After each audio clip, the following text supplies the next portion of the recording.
Chapter 127. The army of Nanner had built several strategic strongholds on the border with the coastal camp as its base and Saya in the north as its support. The front line was relatively wide, and it was impossible for a supreme mage to use detection magic to scan the sky at all times over such a long distance, so it was not difficult to find weak points in the defense line to penetrate. South of the charcoal marsh, near the newly emerged inland lake, was originally barren and desolate with bare hills, and not far away was the Gobi Desert. But after the flood, the environment here changed, lush jungles grew, and there were many wild animals and some weak monsters. Amon had come here last time when he and Madanzo were inspecting the landscape. In an open grassy area between the jungles, they found a group of people on horseback, actually hunting. And in a secluded location at the foot of the mountain not far away, there was a large gorgeous tent. There were guards around the tent, and from a distance, they were clearly not ordinary soldiers, but rather the personal guards of some great man. Judging from the lineup, there should be very few people who could have such a large number of personal guards. It was now the time for the decisive battle between the two countries, and there were actually people playing and hunting behind the battle line, and even setting up such a gorgeous camp. This was very surprising. Even the head of the army would not have the courage to do so, would he? George wanted to fly lower and closer to get a closer look, but Amon stopped him and said, "We can't get any closer, there must be a supreme mage there, maybe he is always on guard." At this moment, George frowned and said, "The crystal shuttle has a response, someone just inadvertently swept the sky with detection magic. Although it is far away and not enough to find us, that person is definitely a supreme mage. We are now deep behind the enemy, once we are exposed, it will be very troublesome, we really can't get any closer." The faint cloud in the sky quietly drifted away with the wind, and Amon on the crystal shuttle muttered, "Who can come here to hunt at this time, and even have a supreme mage guarding him?" The two of them looked at each other and made their own guesses. Amon already had an idea, but George was so shocked that he couldn't close his mouth for a long time. Amon looked solemn and said, "Let's go back. I have a plan to discuss in detail.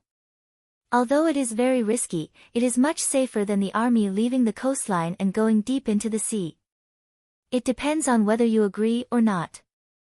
At dusk, the two returned to the main camp of the NRA Legion. The senior generals of the Legion had a secret discussion in the main tent for the whole night. The next day, the army of Nanner of the Hittite kingdom in the north received a report from the scouts. The NRA Legion had indeed left the coastline and marched towards the desert in the east. This was exactly as the kingdom's frontline command had predicted. The NRA Legion had set off early in the morning. The vanguard consisted of about 1,500 people, and the flag of the commander was among them. It seemed that they were all elites. However, the main camp by the sea did not withdraw. 2/3 of the NRA Legion still remained in the camp. Oraben, the commander of the army of Nanner, gathered the generals to judge the purpose of Amon's march. Vivian analyzed, the enemy is relatively cautious. He sent elite combat troops to open the way in front, and after clearing the obstacles, he will send a heavy escort of military supplies to follow. This way, he can fight and retreat at the same time, and he will not panic when he is blocked. The commander of the Legion, Amon, is at the forefront. Oraben added, "Lord Goliath has specially reminded us that although the combat effectiveness of the NRA Legion is very average, the commander of the Legion, Amon, is the one who is most familiar with the terrain in this area, more familiar than all of our commanders." Vivian smiled coldly, "So what? This is a battle of the Legion, not an adventure for him alone. The NRA Legion is going to die. We found Pharaoh's order from the messenger that we intercepted. Amon is only carrying out the order. He has no other way to go. Commander, when do you think is the best time for us to attack?" Oraben replied, "The order I received is very simple. If the miscellaneous legion does not move, we do not need to worry about it. If they move closer to the main battlefield, we will advance along the coastline to cut off their reinforcements and attack from the back. Now, I will give the order to prepare to attack and monitor the movements of the enemy.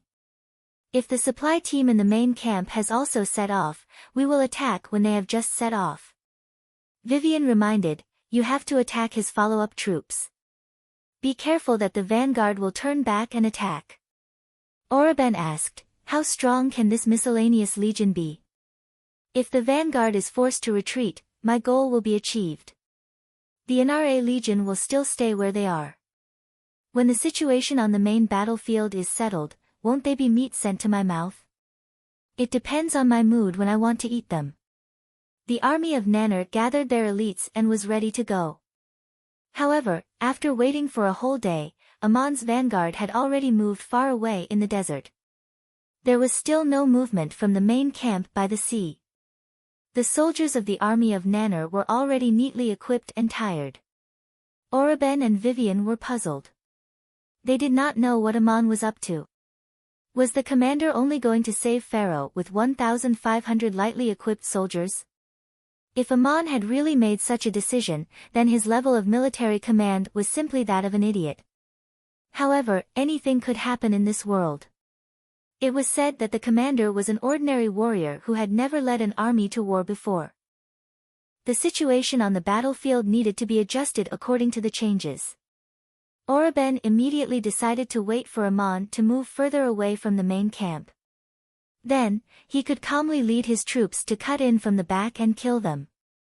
The soldiers had been tense for a whole day. Oreben ordered the officers and soldiers to temporarily take off their armor and rest. They would take action the next morning. Unexpectedly, urgent reports came in one after another. Amon, who was marching slowly, suddenly changed direction and turned north from the desert. He led 1,500 vanguard troops and launched a fierce attack on the defensive line of the army of Nanner. This battle was very strange. It was completely out of the norm and out of everyone's expectations. Amon led the cavalry and chariots. The throwers with long shields and the archers in light leather armor also boarded the chariots. They only brought 3 days' worth of food and water with them, so they were quite mobile. During the day, they marched slowly and deliberately to save their strength. At night, they suddenly rushed north and quickly rushed to the army of Nanner's 2 strategic fortresses along the border. Half of the main force of the army of Nanner was gathered in the camp by the sea, waiting to attack. The rest of the troops were lined up along the border and relied on the fortifications for defense. Although they had a great advantage in a defensive battle, Amon had concentrated 1,500 elites into a single point of attack. There were only slightly more than 300 regular defenders in the 2 fortresses at the front line. Although they were under close surveillance, Amon's change of direction was too sudden and the speed of the march was too fast. He had no intention of attacking the fortresses. He only wanted to break through the defensive line and advance toward Saya. The defenders resisted with all their might, but Amon still broke through the defensive line. Amon let the chariots charge forward on both flanks while he led his personal cavalry to form the arrowhead in the middle. As they approached the defensive line, the archers on the chariots unleashed a concentrated volley of arrows under the cover of the javelin throwers' shields. As they charged forward, the javelin throwers also fired their spears. On this small front line, the sky was covered in arrows and spears, making the ground look like a hedgehog. As soon as the guards raised their heads from behind the bunker, Madanzo and his personal guards had already rushed over. They were the first to rush over the fence while waving a heavy sword. The 1,500 chariots and cavalrymen charged at full speed, accompanied by the dense volley of arrows and spears. Amon led his troops and trampled over them, only losing a few dozen cavalrymen. Apart from a few defenders who escaped back to the fortress, there were nearly 200 casualties. In the first battle of the NRA Legion, Amon won a resounding victory. This victory was too important for the soldiers of the NRA Legion. They had never fought a war before, and in their hearts, they had always thought that this legion was a useless miscellaneous army. After Amon's reorganization, they won such a great victory in the first battle. Imperceptibly, their confidence and morale were greatly boosted. It turned out that the enemy was just so. Many people who were fighting on the battlefield would not calm down and think carefully about the circumstances under which this victory was obtained. But if this victory was put in the overall situation of the battle, it would seem extremely foolish. Shrinking the mobile forces and charging at full speed to break through the defensive line, while the enemy's strength and combat power were stronger than their own. This was a tactic that would only be used when escaping. Even if Ammon wanted to escape, he fled in the wrong direction and actually fled into the territory of the Hittite kingdom. How could there be such a stupid commander in the world? Although the enemy was caught off guard for a while, as long as they took advantage of the situation to withdraw their forces, they could directly chop Ammon's lone army into mincemeat. However, when Commander Oreben received the urgent report, he was shocked. According to the normal battle command, he only needed to order the defensive line to withdraw in place and cut off Ammon's escape route. At the same time, he could attack from both flanks. When the enemy was exhausted, he would naturally be captured. However, Oreben did not dare to give such an order. Instead, he ordered the troops on both flanks of the defensive line to return and must intercept Ammon in front. At the same time, the main force of the army of Nanner, who had just dismounted and rested, hurriedly moved out. The light cavalry was in front, the chariots followed, and the heavy cavalry and infantry also set off in order to fight with Ammon at the fastest speed. The reason was very simple. If Ammon took the wrong medicine and went deep into the enemy's rear alone, although he would definitely die, he might encounter the Hittite king who was hunting at the rear. If he disturbed the king, Oreben would not be able to bear the consequences. He had already patted his chest and assured His Majesty the king that it was absolutely safe there. He only needed to rest and wait for the news of victory. On the contrary, it was the chief priest who comforted him. His Majesty the king's camp is still far from the defensive line. The NRA legion's charging speed can't be that fast. Even if the people can persist, the warhorses also need to rest. Not to mention the interception along the way, our main force can definitely intercept him without disturbing His Majesty the king. Since they want to die, isn't it just right that they came? After dealing with this vanguard, the next step can be to easily uproot their camp by the sea. The credit of this battle will all be ours, and it will be right in front of the king's eyes. However, Ammon's march once again exceeded the enemy's expectations. It was simply incredible. After breaking through the defensive line for more than 10 miles, it was already late at night. He ordered the officers and soldiers to rest in a huge sand dune. While watching the surrounding movements, he let the warhorses rest and did not continue to advance to the enemy's rear. The night was not conducive for marching, and Ammon also ordered the officers and soldiers not to light a torch or let out any light. The army of Nanner's defensive line had all rushed to the front to intercept. When Ammon suddenly stopped marching, it was equivalent to leaving them behind. When the sky was slightly bright, the enemy realized that Ammon did not advance, so they gathered their forces and advanced to fight with Ammon. Meanwhile, the main force of the army of Nanner was about to arrive. At this time, Ammon gave another order. All the officers and soldiers boarded the chariots and horses and galloped at full speed. Their destination was the NRA Legion's camp in the southwest.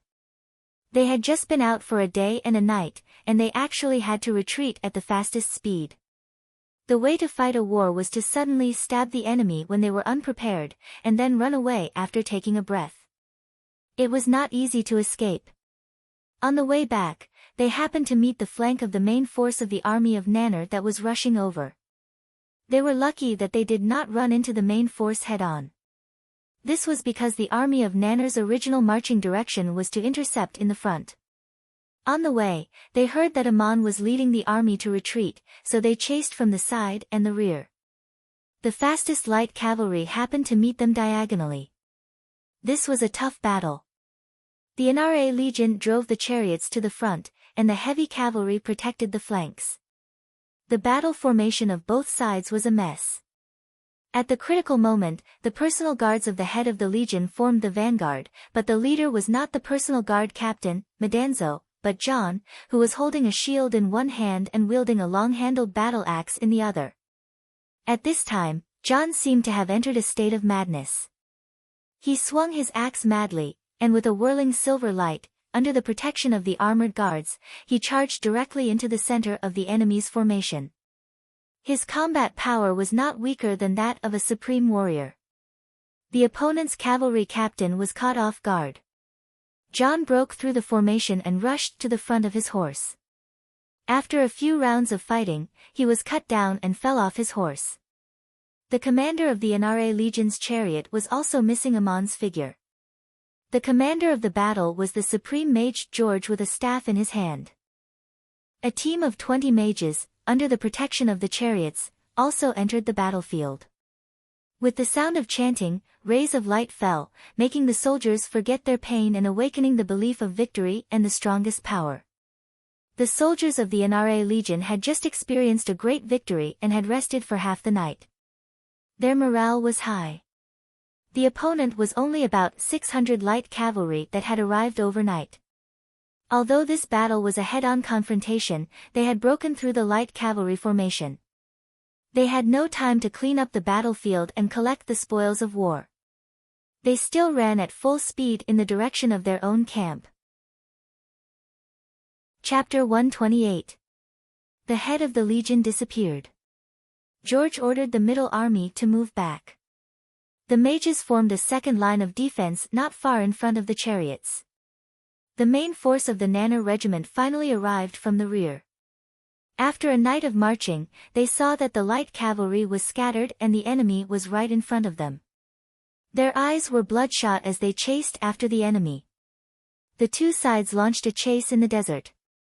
No matter how strange Os' battle plan was, it still needed to be backed up by the fighting power of the soldiers. If they encountered an enemy who could not fight head-on, it would be useless no matter how clever the command was. Oroben was surprised to find that the Inare Legion he was chasing was not as vulnerable as the rumors said. They advanced and retreated in an orderly manner. The soldiers were not timid. Although they were running at full speed, their battle formation did not change. The Inare Legion marched very slowly, but they retreated very quickly. They fought and separated several times in the desert. There were hundreds of casualties, and many horses died of exhaustion. But in the end, the main force calmly retreated to the camp by the sea. Although he had heard the reports of the situation of Os' camp from the spies, Oroben was still surprised when he saw it with his own eyes. He wondered what Os was doing.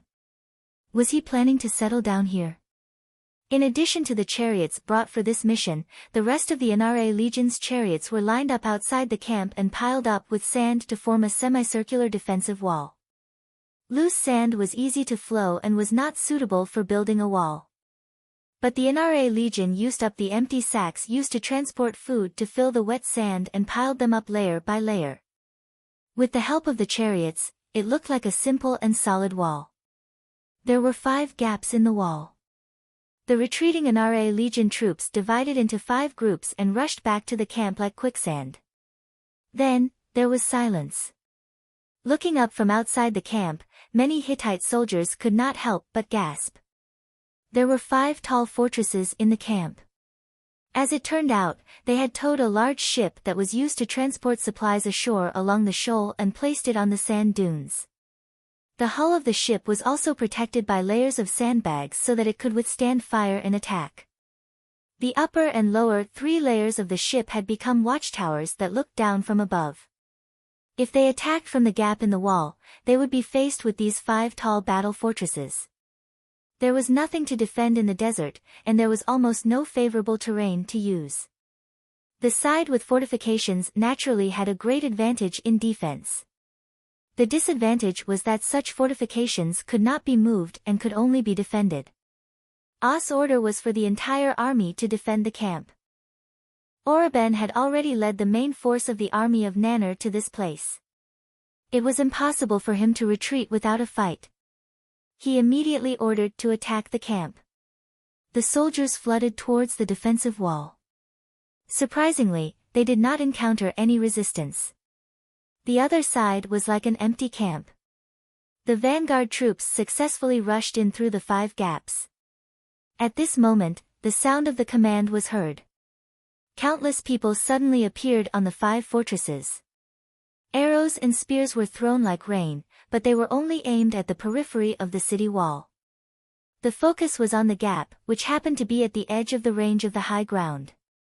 It temporarily stopped more enemies from pouring in. The commander of the Hittite army knew that only by taking down the 5 fortresses could they successfully capture the camp. He risked his life and launched a charge. At this time, the sword and shield soldiers of the Inare Legion also lined up and rushed out from behind the fortresses. The first round of assault began in the narrow battlefield within the defensive wall. The soldiers who stayed behind to guard the camp were long prepared for this battle. Most of the vanguard troops of the army of Nanner that rushed into the wall were killed, and the rest retreated. After a probing battle, the army of Nanner deployed their tanks and heavy cavalry to launch an all-out assault. Many parts of the walls of the Inare Legion's camp were destroyed. The battle revolved around the attack and defense of the 5 fortresses. The battle lasted for a full day and night. Both sides suffered heavy casualties, but the army of Nanner had no more strength to launch another attack. In the end, they did not manage to take down the camp. The army of Nanner was repelled. They had suffered a total of nearly 1,000 casualties in this series of battles. It could be considered a great defeat. The reason for the defeat was simple. First, they misjudged the enemy's situation. Second, they were in a disadvantageous position. Most importantly, they underestimated the enemy. The main force of the army of Nanner was nearly 3,000 people. They did not attack the camp at first, but were chased by the vanguard troops sent by Ah. It was impossible for Oroben to gather the entire legion to participate in this battle.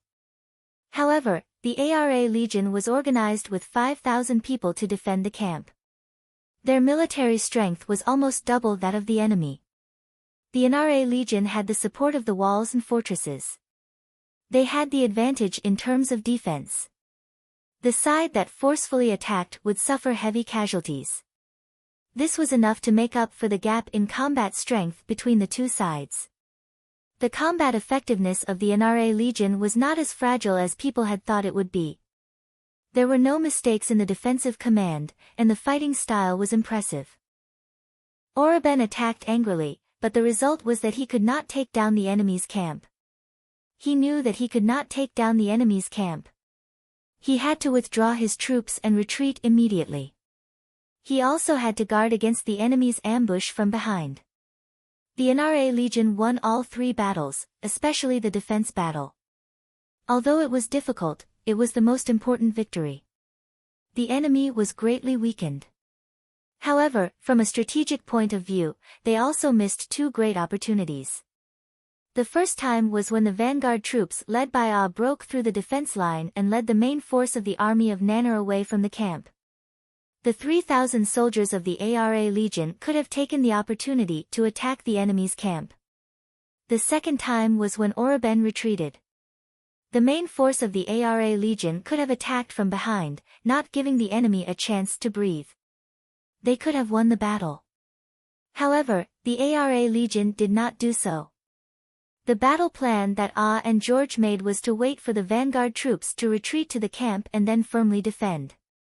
The reason was simple. They did not have enough confidence in the Inare Legion's combat strength. They did not think that these soldiers could win in a head-on battle. After all, they were a miscellaneous army that had only undergone a few months of strict training. This was similar to playing chess. No matter how good one's chess strategy was, one had to look at the chess pieces in one's hand. If Ah was commanding the Horus Legion, he would not have let go of these 2 opportunities. What was intriguing was that when the army of Nanner attacked the camp, and guard Captain Madanzo were not in the army. The supreme commander of the Ara Legion was George, and the frontline commander was John. After the retreat of the army of Nanner, the Inare Legion suffered a lot of casualties. They needed to rest and refortify the defense line. George did not hastily give the order to pursue. No matter what kind of army they were, they needed a real battlefield to sharpen their edge. The appearance of the Inare Legion was completely different from when they first left Montefiore. The changes that had taken place could be described as a rebirth. To be able to achieve such a victory in a real battle, the effect of the previous training had been sublimated. If they were to go out now, they would definitely dare to fight a big battle. The spirit of the soldiers was like a different person. The supreme mage Cezanne, who broke out of the main battlefield and rushed to deliver the order, finally woke up from his coma. As soon as he opened his eyes, he heard the battle cries not far away. In a panic, he asked the servant standing beside him, only to learn that the army of Nanner was attacking the camp. The mage was startled. He instinctively closed his eyes and prayed to the gods. Like the commanders of the other legions, Cezanne was not optimistic about the fighting strength of the Anare Legion. This time, he ordered the Anare Legion to go to the east to rescue them only because he had no other choice. It was nothing more than a way to attract the enemy's forces and buy time for the main battlefield to breathe. To put it bluntly, they were just sacrificial pawns. It was not easy for him to deliver the order, but before the Anare Legion could set out, the enemy had already besieged them. In all likelihood, this place could not be defended. As a seriously injured supreme mage, he was afraid that he would also die here. However, Cezanne waited for a long time, but there were no sounds of fighting around the camp. Instead, the battle cries in the distance gradually subsided and finally calmed down. After asking around, he found out that the Anare Legion had actually repelled the enemy's attack. Not long after, Lord George came in and sat beside him, comforting him. "Lord Cezanne, I heard that you have woken up and immediately rushed over. Thank God, although your injuries are not light, the main reason is that you have consumed a lot of magic power. As long as you rest for a while, you will be fine. It's just that you can't use magic power for the time being. This may not be a bad thing, it may even be an opportunity for you to break through to the 8th level." Cezanne was not in the mood to talk about magic practice at this time.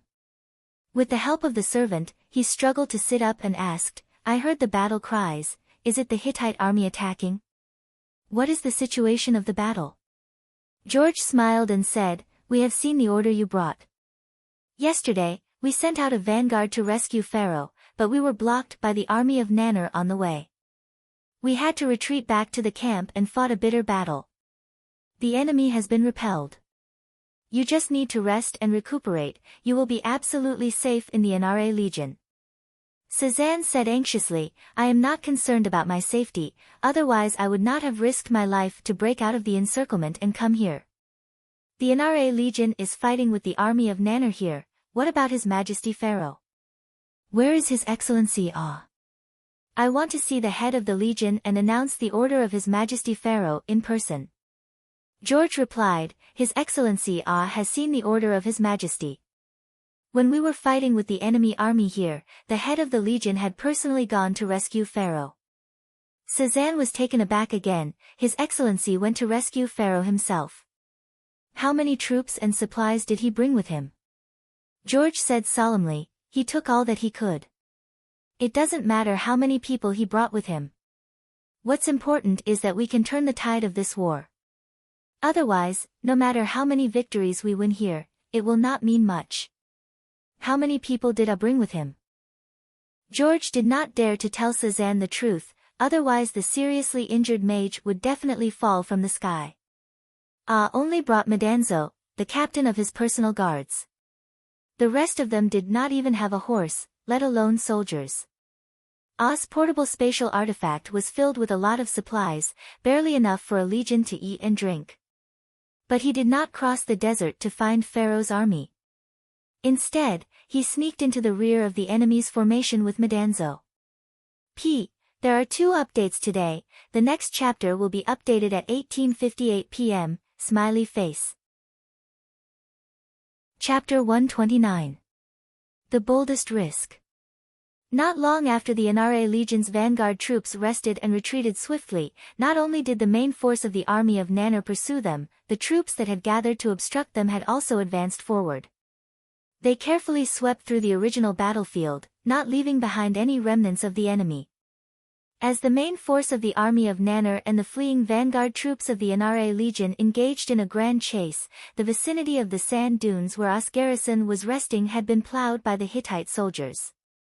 After ascertaining that all the enemies had fled, the Hittite soldiers re-established their defensive line, and continued to dispatch scouts nearby to maintain vigilance.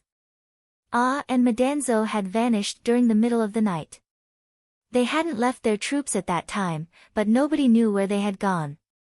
When the sun rose and they retreated, only George and John were left to lead the troops. On this very afternoon, at the edge of the desert dozens of miles away from that place, in a desolate and secluded area, 2 mounds of sand suddenly rose up on the flat ground between the large sand dunes. The sand rose up from the ground, and the top of the sand continued to pour down. Then, 2 figures emerged from the sand. This scene was extremely strange, very similar to the scene when I first saw the Scorpion King. However, this time, there was a lot more movement, and there was almost no fluctuation of magic energy. The 2 figures that emerged from beneath the sand were and Madanzo. They had spent half a day hiding beneath the sand dunes and traversing dozens of miles, evading all the Hittite soldiers' search.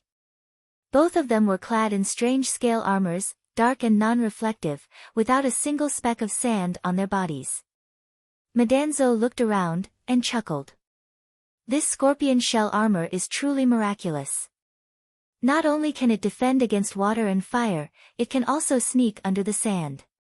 Link's craftsmanship is truly not bad, a pity he only crafted 2. They were wearing the armor made from the strange shell of the giant scorpion. When was in the savages' tribe, he helped Link make the first one. After left, Link made the second one independently. When Madanzo escorted Aesop to the swamp island to help Link, Link gave this scorpion shell armor to Madanzo for protection. Sure enough, it came in handy today. Patted the armor on his body and said, "It's really good stuff, but the materials are not easy to make. I've collected so many shells, but after making these 2 armors, there isn't enough left to make another one. Although the armor is good, it depends on the person wearing it. If it were someone else, they would have to undergo the second awakening and master advanced magic in order to make it." Madanzo smiled and said, "I'm not a supreme warrior yet, but this armor is just right for me to wear. The practice habits that God usually teaches me are useful now. Wearing this armor and sneaking under the desert for half a day, I don't feel tired at all. The magic power I use is weak and lasting is just right." Looked at him and said, "Although you are not a supreme warrior, ordinary supreme warriors may not be your opponent. You have to be cautious, but you also have to be confident. You can't be timid." Madanzo said with a slight smirk, "Of course, if not, would I dare to follow God on this trip? What should we do now? Should we set off to find the camp of the king of Hittite?" Looked at the sky, then looked at the front, shook his head and said, "In front of us is the grassland, and not far from here are the mountains and jungles. We can't sneak under the sand. In broad daylight, if someone flies over to investigate, they may find us." Madanzo said, "Use stealth magic. With our habit, we shouldn't be afraid to use magic at any time." Shook his head again and said, "This habit is good during normal times. It is a way to train magic power. But what we have to do now is very dangerous. We must ensure that we have enough energy and physical strength. We have been in the desert for half a day, we can't waste any more energy. Moreover, we can't use all of our magic power while using stealth magic. A good mage can still find us if they are close. Put on the snake scale armor and we will take the shortest route to hide in the swamp." Not only did they carry the scorpion shell armor with them, but also the snake scale armor made from the scales of the 2-headed snake monster. This kind of scale armor was made with magic. It could be used to sneak in water or swamp without getting wet. It also required the user to master advanced magic. Madanzo said with a bitter face, "We just got out of the sand, and now we have to go back to the mud?" Also smiled bitterly and said, "Don't just think about prestige and glory. We have to suffer what we have to suffer. Now is not the time to act. We have to wait for George and John to lure away the main force of the army of Nanner. They are probably fighting in the desert now. Let's hope the camp can hold." The two quietly walked out of the desert and into the grassland. The scorpion shell armor had a faint reflection under the sun, but it soon became the same color as the environment.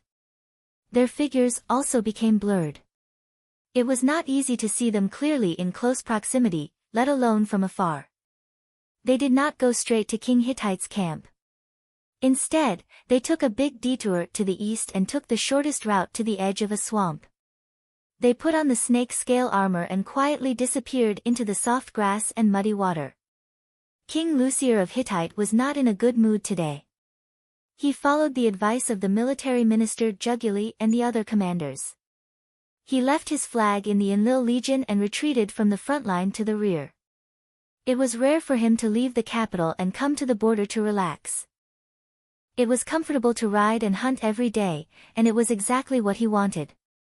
However, it was inevitable that he would get bored after a long time. It was said that the front line had achieved a great victory, but Goliath and the rest were still not ready to launch an all-out attack to capture the pharaohs of Igut. This made the king, who was waiting to establish this unparalleled achievement, a little anxious. Early this morning, they received an urgent report that Igut's Nra Legion had sent out a group of troops to break through the defensive line and charge towards the hinterland of Saya.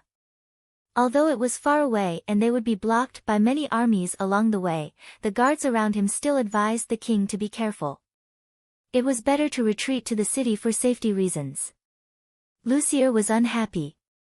He said with a sullen face, "This time, I am personally leading the army. Do I have to run away when there is enemy activity far away? Are the army of Nanner useless? Are you all useless? Are you all useless? Can't you protect me?" Lucier was a little annoyed. Not only did he not retreat, he did not even change his camp. Of course, his troops were not useless.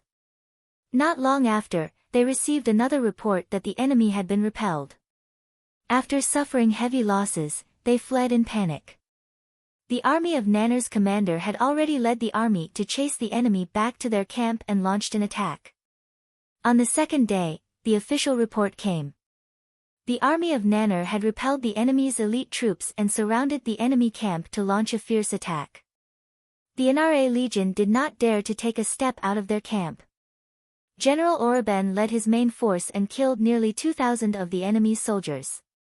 The Nra Legion could no longer fight and could only defend their camp. Orben's report was very interesting. It seemed that he had won a great victory. First, he chased the Nra Legion and killed them all the way. Later, he pressed his opponent down and beat him until he was tired. Only then did he win. The number of 2,000 killed was quite an exaggeration. The official combat force of the Nra Legion was only about 5,000. Even if all the logistics team, servants and civilians were included, the total number was only 20,000. But this was how the report should be written. Oraben also knew what the king liked to hear. When Lucier saw the report, his mood turned for the better. Although he knew that Oraben was definitely exaggerating, at least it showed that the defense line was fine and his position was safe. He was even proud of his calm decision yesterday. That day, the king brought his guards to the forest at the edge of the swamp to hunt. When they returned at night, they held a bonfire party in the camp. The king's camp was naturally grand. He lived in the most beautiful animal skin tent. In front of the tent, he used curtains to form a courtyard. In the courtyard, he lit a fire, roasted food and drank merrily. Delighted, King Lucier even rewarded his attendants handsomely. That night, at the edge of the swamp closest to the king's camp, two people silently emerged from the muddy water. They were Ah and Madanzo, who were wearing dark brown snake scales. The muddy water slid off their bodies, not staining them at all. If one were to find two people in the continent who were most familiar with the terrain of this area, it would definitely be Ah and Madanzo. Back then, they had spent a long time traversing through layers of danger to conduct the most detailed investigation. The two of them spent a day and a half, circling around the swamp, avoiding all possible detection as they stealthily snuck into the position closest to the king's camp. Especially during the last part of the journey, they swam very carefully in the swamp. Even the scorpion-tailed dragon that was resting there wasn't startled. After reaching the shore, they entered the forest. They took off the snake scale armor and changed into the scorpion shell armor. Of course, this was because the scorpion shell armor had better defense. Tonight, they were about to face an unpredictable battle. Then, they inspected the equipment they needed. Held the iron staff in his hand, that was his most familiar weapon. He also took out a Windrider shuttle and a few scrolls and gave them to Medanzo. Instructed in a low voice. I called you here to take a risk, but not to throw away your life for nothing. If the plan fails, activate the scrolls to cover yourself and quickly escape with the flying shuttle. You can't escape towards the southern battlefront. Head north into the swamp and go to Link. Medanzo didn't carry a staff, but a strange long sword. The hilt of the sword was very long, almost half the length of the blade. It looked like a sword with a short staff attached to it. The end of the hilt was also inlaid with a parangan, but it was fused into the material and invisible. This was a weapon that obtained in the belly of the mysterious mountain. It was originally a precious sword of some supreme warrior, and was very suitable to support the casting of magic. Naturally, it was the best use for it to be given to Medanzo. Chapter 130. The two of them silently made their way through the dark forest towards Lucier's camp. Halfway up a hill, they could already see the light of a fire in the camp. They stopped to rest for a while. A gust of wind blew, and Medanzo sniffed and whispered, "It's the aroma of scorpion-tailed dragon meat." They went hunting in the swamp during the day and came back to roast meat at night. Their life is quite comfortable, it doesn't look like they are fighting at all, it's almost like an outing. Amon suddenly turned around and asked solemnly, "In your heart, there has always been a desire to take risks and to create unknown miracles. We are definitely taking a risk this time, and we will also create a miracle. What do you think of this?" Medanzo put his hand on his chest and said, "Ammonius, you really know me too well. Bringing me on this mission is completely in line with my temperament. My blood is almost boiling, full of enthusiasm and desire, but my heart is extremely calm, waiting for your command." Amon nodded and said, "Before taking action, think of the possibility of failure and be prepared to deal with it, and once you really take action, you can only think of how to succeed. If we can really succeed this time, it will be an incredible adventure and miracle. You will personally witness, experience, and accomplish all this, and maybe it will be the opportunity to break through to the 7th level. As I said long ago, this is a kind of spiritual sublimation, it can only be understood, not explained." Medanzo nodded thoughtfully and asked again, "According to the results of your personal investigation a few days ago, there are about 80 guards around the king. How many masters do you think there are?" Amon thought for a while and said, "To be able to become the king's guards, they must be at least advanced warriors. There are strict rules on weapons and equipment, and they must meet the requirements of the guards of honor. They should be quite good, but the main thing is that they look impressive." Medanzo, how many supreme mages and warriors do you think there are? Amon, if we were in the capital, it would be hard to say, but now the situation is special. As far as I know, there are 4 9th-level supreme mages on both sides on the main battlefield. The elites must be at the front lines. It is impossible for too many people to accompany the king to hunt in the safety of the rear. The main force of the Enlil Legion has also been led away by us. It is impossible for there to be no masters in the wilderness in the middle of a war. The guard captain in charge of the king's camp here must be a supreme warrior. Lucier may also have a supreme warrior as his bodyguard. As for the supreme mage, there may be one, no more. These forces are already quite strong."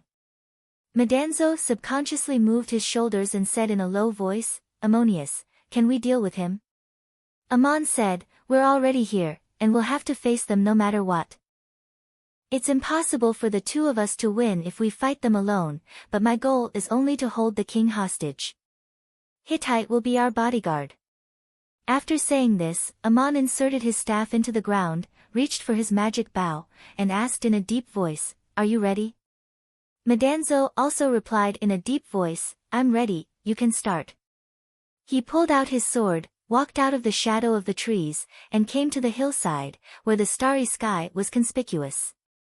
He looked up at the stars and put his hand on his chest and said to himself, "Bless Ammonius." Ammon couldn't help but smile when he heard this. "Why are you looking at the sky and calling my name?" "I'm standing behind you." Madanzo also smiled. "Sorry, I'm used to it." While talking and laughing, Ammon drew his bow and nocked an arrow. The speed at which his hand plucked the bowstring was as fast as a flying wheel. Arrows flew one after another in the night sky towards the king's camp. The trembling bowstring and flying arrows made almost no sound. No one could describe the strangeness of this archery. The speed at which the first arrow left the bowstring was obviously not very fast, but the arrows that followed were getting faster and faster. The arrows needed to fly a certain distance from the hillside to the camp. Ammon shot 15 arrows in one breath, and almost all of them hit the target at the same time. The king's guards probably never dreamed that someone would sneak through the battle line to such a far position and suddenly launch a silent attack on His Majesty the king's camp. Who could be so bold? The king's camp seemed to be heavily guarded, but the guards' mentality was quite relaxed, and they only maintained routine vigilance. There were strict rules for night guard duty. The position of the outpost must meet the requirements, and each guard must be in the line of sight of at least 2 other guards, forming a state of cross-surveillance to prevent people from sneaking in and taking out the outpost. If anything unexpected happened, the entire camp would quickly be alerted. Even the strictest rules needed people to carry them out. If someone occasionally got distracted, looked at the ants on the ground, looked at the stars in the sky, or turned their head and sneezed, they would instantly be out of the state of cross-surveillance. At this moment, there was a guard who was in a daze. He could not help but burp, probably because he had eaten too much barbecue at night. He put down his shield and spear with one hand, rubbed his stomach, and looked down. At this moment, he suddenly felt a chill in his chest. An arrow flew from the dark night, piercing through his chest armor and into his heart. The arrow shaft with its tail was still trembling. His eyes widened as if he had seen the most incredible thing in the world. He stared at the half of the arrow shaft in his chest and wanted to shout, but he could not make a sound. When the arrow hit his body, there was a strange shockwave. His entire body, including his Adam's apple, could not move. However, he did not feel any pain from the wound. Instead, there was a kind of itchy and numb feeling spreading. Then, his body became ice cold, and gradually became hot. He could not even move his little finger. The guard's hand involuntarily loosened, and his spear and shield fell to the ground. He also fell softly to the ground, armor and weapons making a crisp sound. The sound did not only come from this place, but the sound of weapons falling to the ground and guards falling to the ground came from the various outpost positions on this side of the camp almost at the same time. The arrow shot by Ammon was a poisonous arrow made from a scorpion's hook. Not only could it take a person's life in an instant, but the strange power also made it impossible for people to call for help. But the sound of the guards falling to the ground and the collision of weapons and armor, Ammon had no way of controlling it. Such a big movement must have alerted the other guards in the camp. A loud shout was heard, "There are assassins on the mountain protecting the king, guards, follow me." A warrior with disheveled hair rushed out with a group of guards, not even wearing armor. This man was the captain of the guards of the king of Hittites' temporary camp, the 7th-level supreme warrior Aruka. He had been rewarded by the king at the banquet and had drunk a few more glasses of wine and had fallen asleep. Suddenly hearing the movement, the supreme mage Jonah, who was next to the king, also sent out an alarm in time. He didn't even put on his armor. He picked up his sword and rushed out with his guards. As soon as the soldiers looked up and saw Metatro on the hillside in the distance, they heard a sharp whistle that pierced through the night sky. Ammon stood behind Madanzo and could see clearly in the shadows. He knew that as soon as the 15 guards fell to the ground, the people inside the camp would be alarmed, and there would definitely be a guard captain or something like that rushing out with his men. As soon as Aruka's figure appeared, he fired an astonishingly powerful arrow. This time, it was not a poisonous arrow, but a heavy arrow made of damask, with a surface of heavy silver and engraved with magical patterns. Amon had once shot down a flying shuttle in the sky with an arrow in the army formation. At this moment, the arrow was even more powerful than before, and with a dazzling silver light, it struck like lightning. The arrow first reached Aruka's eyes, and the soldiers on both sides heard the sharp whistle that cut through the air. After all, Aruka was a supreme warrior. When he rushed out, he was vigilant and reacted in a hurry. He shouted and slashed out with his heavy sword with both hands. The deafening sound burst out with a dazzling silver light, and several soldiers around him were swept to the ground by the shock wave. Although Aruka blocked the arrow, his figure was knocked back and smashed into a tent. With a roar, he spat out a mouthful of blood and jumped up again. Obviously, he was injured. Amon's arrow caught Aruka off guard, causing him to suffer a great deal of damage. Aruka's figure then disappeared into the darkness, leaving only the majestic Metatron standing in the most conspicuous place on the hillside. When Aruka flew out and knocked over the tent, more soldiers rushed out of the camp, forming a formation and running towards the hill. Before they arrived, more than a dozen arrows were shot at Madanzo with a whistling sound. Madanzo did not dodge. Instead, he rushed down the hillside with a long sword in his hand and shouted, "I am Madanzo."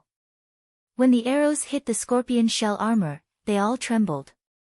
The black scales on the armor rippled, and the arrows all fell to the ground.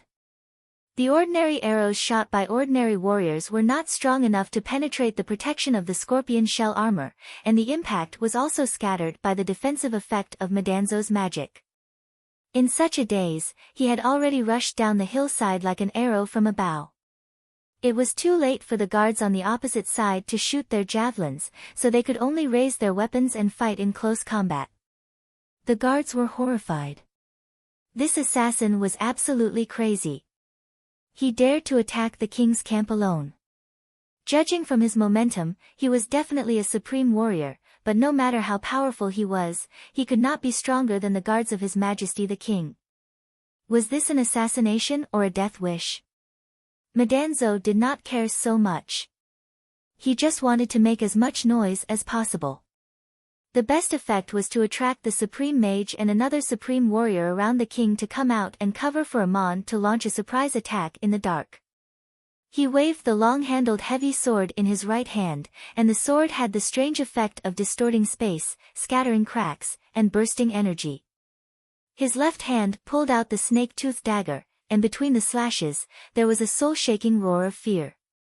As soon as he rushed into the enemy's formation, Madanzo cut down 7 or 8 guards. He had never been so powerful before. These people were all advanced warriors, and their weapons and armor were quite good. However, the lethality of Madanzo's dagger and the defensive effect of the scorpion shell armor were too good. Not to mention that he was not only a peak 6th level warrior, but also a 6th level mage.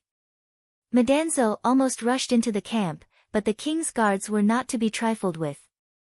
After cutting down 7 or 8 people, he shook his right hand and made an earth-shattering noise, knocking away a spear shot from a distance.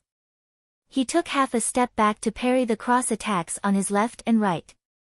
The supreme warrior Aruka, who had just been knocked away, had already rushed up with a battle axe. Chapter 131. Madanzo and Aruka fought, and the scene immediately became extremely violent. The besieging guards did not even see that Madanzo was only a 6th level warrior. He was not at a disadvantage at all.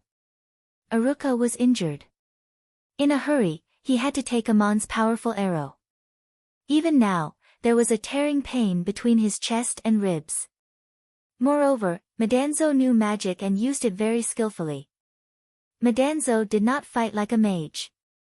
He waved a heavy sword with a staff as the hilt, and all kinds of strange forces were integrated into the attack range of the sword. He looked like a supreme warrior who had undergone the second awakening of power, but his magic was extremely profound. The place where the two fought seemed to be swept by thunder and wind, accompanied by the thunderous sound of weapons colliding. A surge of surging power surged and flew, and ordinary warriors could hardly get close. After all, the king's guards were well trained. As soon as they saw this scene, they had already formed a formation on both sides. Their shields were connected as one, and they raised their spears, blocking Madanzo's space to dodge left and right. As soon as he showed a flaw, they were ready to stab him like a hedgehog. Aruka was somewhat unable to fight against Madanzo. He tried several times to get rid of the melee between the two, but to no avail. He could only wave his sword and use his powerful strength to resist the entanglement of various magic spells. Madanzo's sword and dagger attacks gave him almost no chance to fight back. Madanzo, who had the upper hand, also frowned secretly. This wounded supreme warrior was still so brave, fighting desperately without retreating. It was impossible to finish him off in a short time. After a brief panic, the surrounding soldiers had already arranged their battle formation, and there were also many guards who had rushed out of the camp. The movement he wanted to make was almost enough. It seemed that he had to be more ruthless. Madanzo put away the dagger in his left hand and stretched out his hand to take out 2 scrolls. He was still paying attention to the movements in the direction of the camp during the fierce battle. If he threw out the supreme magic scrolls, he did not believe that he would not be able to alarm the supreme mage inside. As soon as he took out the scrolls, he waved his sword and forced Aruka back a few steps. His figure also flashed to the left, stirring up a force to hit the soldiers on one side of the formation. The magic power of the spatial shock should have knocked the soldiers in the front row back a few steps. Unexpectedly, a halo flashed through the soldiers' shields, as if they were connected by an invisible chain. Madanzo was actually shaken back a step. A petite, cloaked person had already walked out of the camp, waved her staff gently, and did not speak, but had quietly cast magic to help the guards fight Madanzo's power.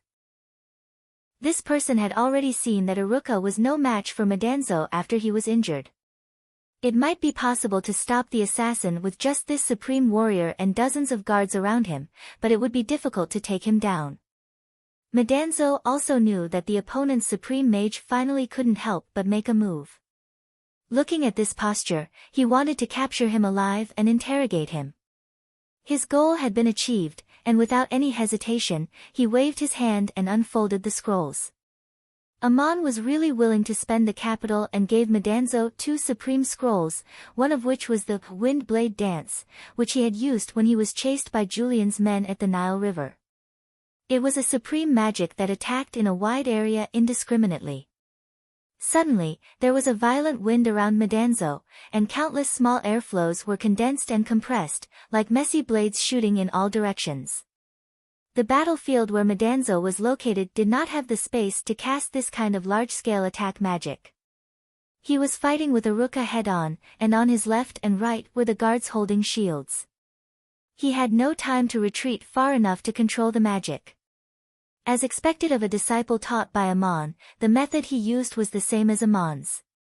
The wind blades that erupted attacked him as well. No one expected him to do this. A blue phosphorescence appeared on the scorpion shell armor, which was the result of Madanzo using his magic to maximize the defensive effect of the armor. At the same time, he half knelt on the ground with his sword upside down and put the end of the sword hilt on his forehead as if he was praying. Smoke and dust rose to form a hazy shield that surrounded him in the middle, and there were constant flashes of fire in the smoke and dust, which was caused by the friction of the wind blades. Aruka waved his heavy sword wildly and flew backward, the dazzling light of the sword like a shining silver shield in front of him. The supreme mage in the distance also reacted very quickly. With a chant and a wave of his staff, the light and shadow on the shields of the soldiers on both sides twisted, as if a translucent invisible wall had been raised, refracting the flying wind blades. This defensive magic consumed a lot of energy, and the supreme mage did not give Madanzo a chance to break through them one by one. The formation of the guards on the left and right did not move, and it seemed that only Madanzo himself was at a disadvantage. If he did not throw out the other scroll, and if there were no other accidents, when the wind blades dissipated, Madanzo would have been caught. The other scroll that Madanzo threw out was not offensive. It was a large-scale information disruption magic, and the surroundings instantly became dark, as if a thick fog had suddenly burst out and shrouded them. Not only could the naked eye see nothing, even detection magic was disrupted in an instant, and no one knew where he was. As soon as he saw this, the Supreme Mage realized that Madanzo wanted to escape and immediately shouted, "No one move, hold your positions." With a wave of the staff in his hand, a light fell and dispersed the thick fog in front of Aruka. The light hovered and was about to illuminate the thick fog layer by layer on the battlefield when suddenly there was a sharp and harsh sound from the camp, as if something had been cut in half by a sharper blade. At the same time, someone shouted, "There's an assassin." This shout was accompanied by a muffled thunder-like collision and stopped abruptly. Then there seemed to be a heavy object flying out with the sound of the wind, smashing many things, and then a cold voice said, "If you want the king's life, don't move, listen to my orders." The voice was not loud, and the speaker was also very young. When he spoke, it must have been accompanied by information transmission magic, and everyone inside and outside the camp could hear it clearly. The Supreme Mage and Aruka no longer cared about Madanzo, turned around and rushed back to the camp. The gorgeous animal skin tent at the very center of the camp had fallen at this moment, and it looked as if it had been directly cut in half by a huge sharp blade. In the courtyard surrounded by curtains in front of the tent, the large iron stove that had originally been placed there for barbecuing was also knocked away, pulling down the curtains and smashing down the two tents in front of it. When it stopped far away, it had been completely deformed. The person who had knocked away the big iron stove turned out to be a person. He was the supreme warrior Afi, who was the king's bodyguard. At this moment, rust and charcoal dust were on his shoulders, and he was standing at the entrance of the tent with a long sword in his hand, even though the door of the tent was long gone.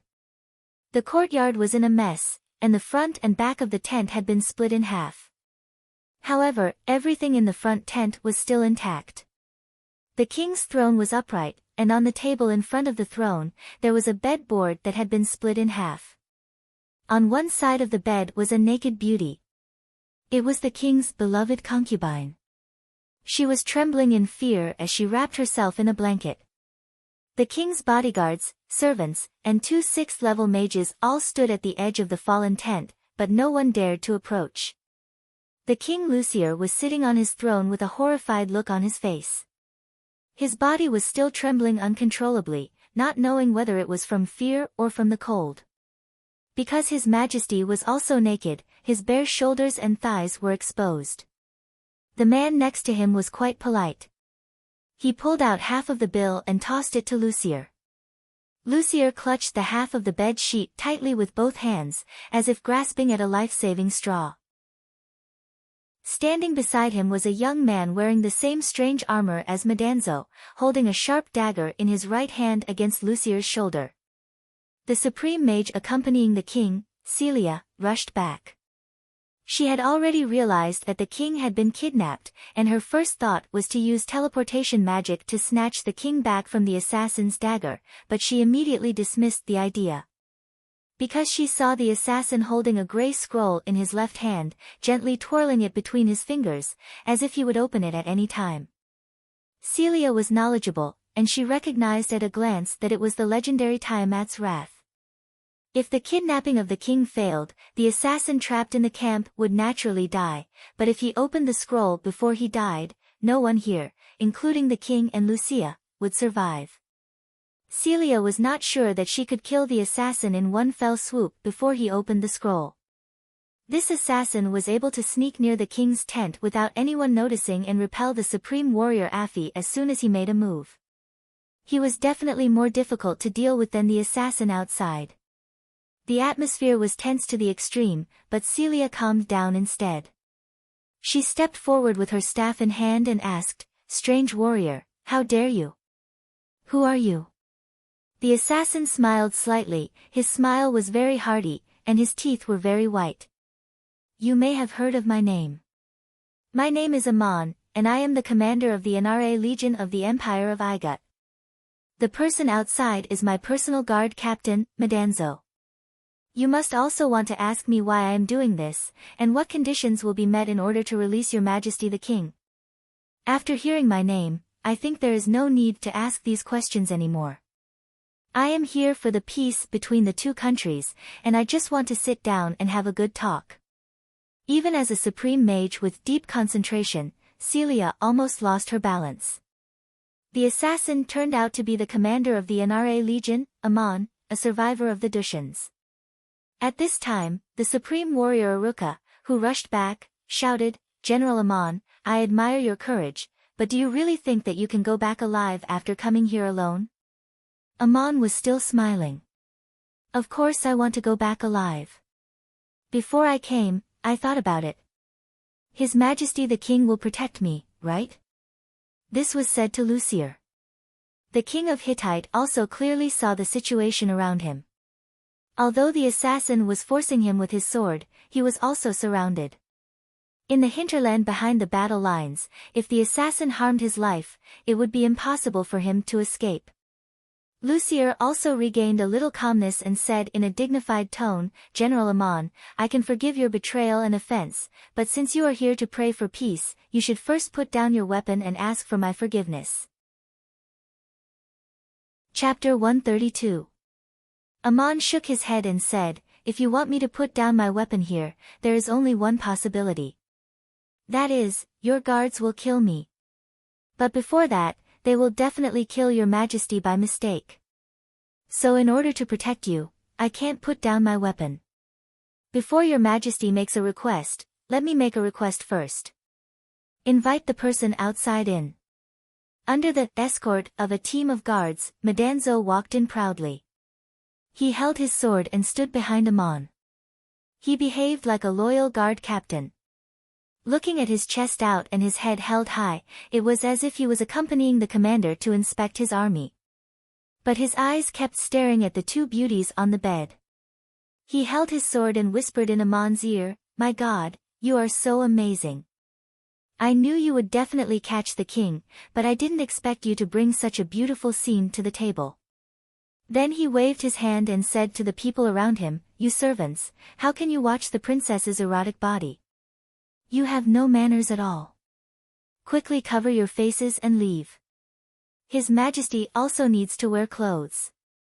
It is not suitable to stay here any longer. Get us a good tent. Do you want His Majesty to sleep naked in the open in the middle of the night?" As he spoke, Madanzo had already taken over Amon's position. He hung his sword back at his waist and pulled out his dagger. He gently tapped the back of the chair behind King. Amon put away his dagger and reached out to take a branch out of thin air. He took 2 steps forward and pointed to the surroundings, saying, "I am sorry, I have been rude. How can I treat His Majesty and the 2 princesses like this? Please fetch the king's clothes and help the 2 concubines leave this place to have a good rest. Also, help us change into a comfortable tent." He flicked the branch, and the 2 bed boards on the table flew up as if they were carried by an invisible hand in the air and landed in the courtyard outside. Only then did Celia see clearly that the branch in Amon's hand was a magic staff. This legion commander also knew magic and was quite skilled at using magic. The king's personal attendants were very efficient. The palace maids carried the bed boards and the 2 princesses away and set up a gorgeous tent made of animal skin. Naturally, the king had a special tent and bedding for his travels. Amon and Madanzo guarded Lucier. They only said that the king was tired and frightened and needed to rest. They would talk tomorrow. Then they closed the tent. The palace guards surrounded the tent. Amon and Madanzo could not escape. However, no one outside dared to rush in because the king's life was in the hands of the assassins. No one knew how the king and the assassins were resting. Anyway, the rest of the people in the camp would not be able to sleep. They could only wait for dawn anxiously and guess what the 2 assassins wanted to do. The supreme commander of the camp temporarily became the supreme mage accompanying the king, Celia. She could not make the decision for such a big thing. She immediately sent someone to send a secret report to the legion commander and chief priest of the army of Nanner, as well as the frontline headquarters of the main battlefield. At present, this news could only be known to the top leaders of the frontline. Apart from that, it had to be strictly sealed and could not be leaked. Otherwise, the morale of the army would be shaken. Of course, Celia had to ask the supreme warrior Afi, who was guarding the door of the tent, how could he let the assassins catch the king? Afi also had a bellyful of grievances. Madanzo made a lot of noise outside and finally attracted the attention of Celia. When she went out to cast magic in an attempt to capture Madanzo, Amon sneaked into the camp from another direction. If Celia was still next to the king's tent, even if Amon could enter the camp, it would be difficult for him to quietly approach the tent where the king slept. The king's tent had 3 entrances. The front tent was the usual place for meetings and banquets. Afi guarded the front tent with his personal guards. The middle accounting room was the king's bedroom. There was another accounting room at the back, which was guarded by the servants of the king. Outside the back tent, there were 2 mages and a group of guards. When Celia made her move, the fierce battle outside the camp attracted everyone's attention. Amon suddenly made his move on the side of the king's tent. With one move, he split the entire tent in half, but the people inside were unharmed. It was hard to describe how amazing this move was. The dagger Amon used was not made of the snake's fangs, but the dagger given to him by Mayor Dusty when he left Duk a few years ago. Amon snuck in without a sound, but when he attacked, he did not hide it at all. It was a knife used by hunters in the mountains, but it shone with a dazzling light, like a rainbow in the night sky.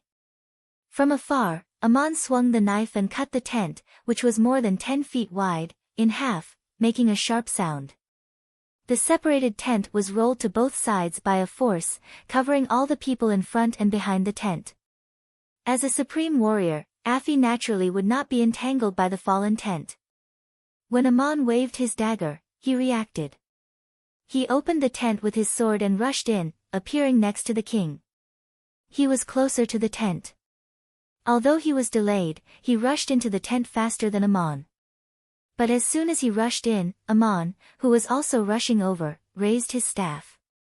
The bed board that the king slept on was split into 2 halves. 2 naked concubines lying on it were thrown towards Afi. Afi's duty was to protect the king and the concubines.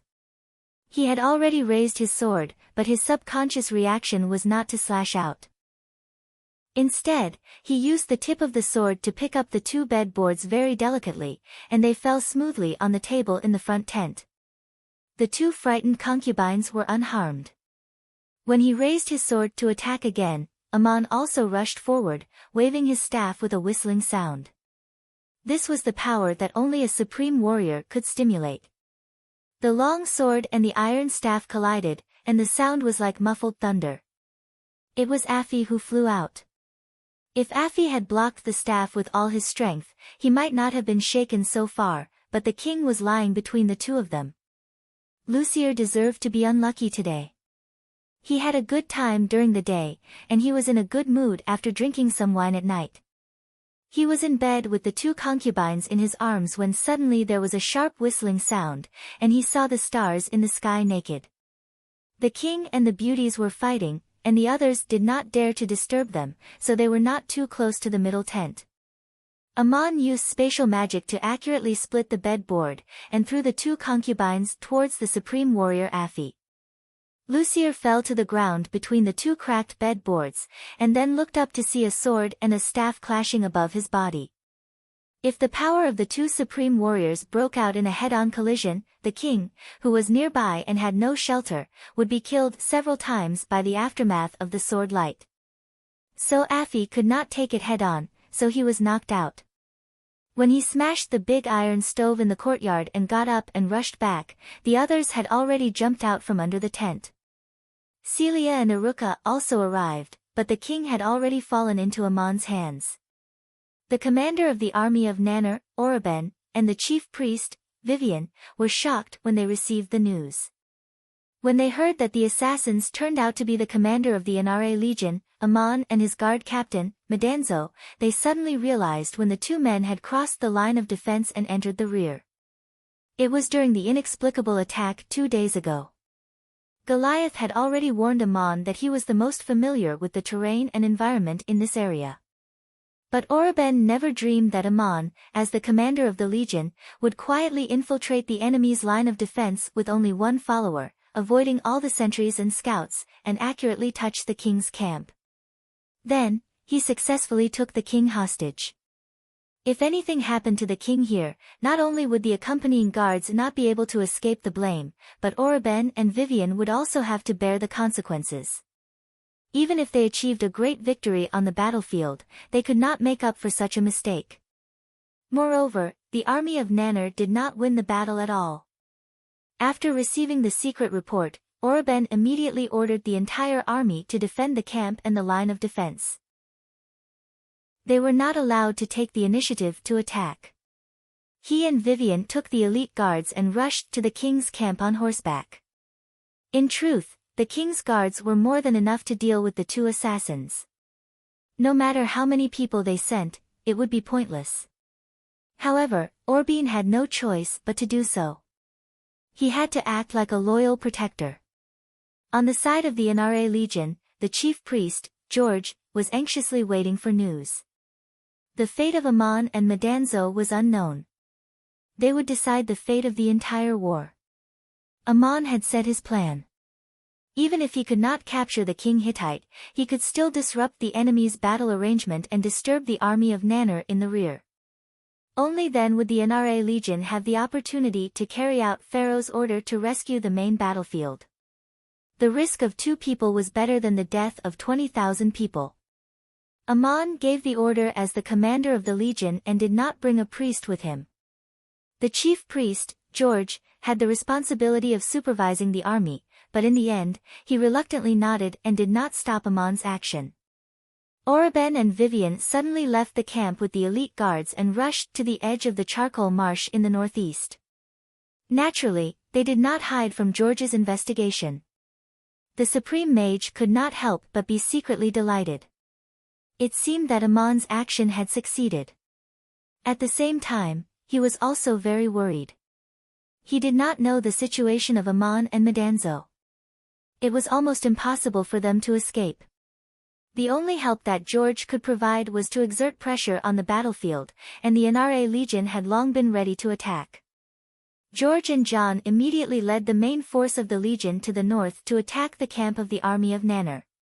If it had been a few days ago, the NRA Legion would never have taken such a military action, but now the situation had changed.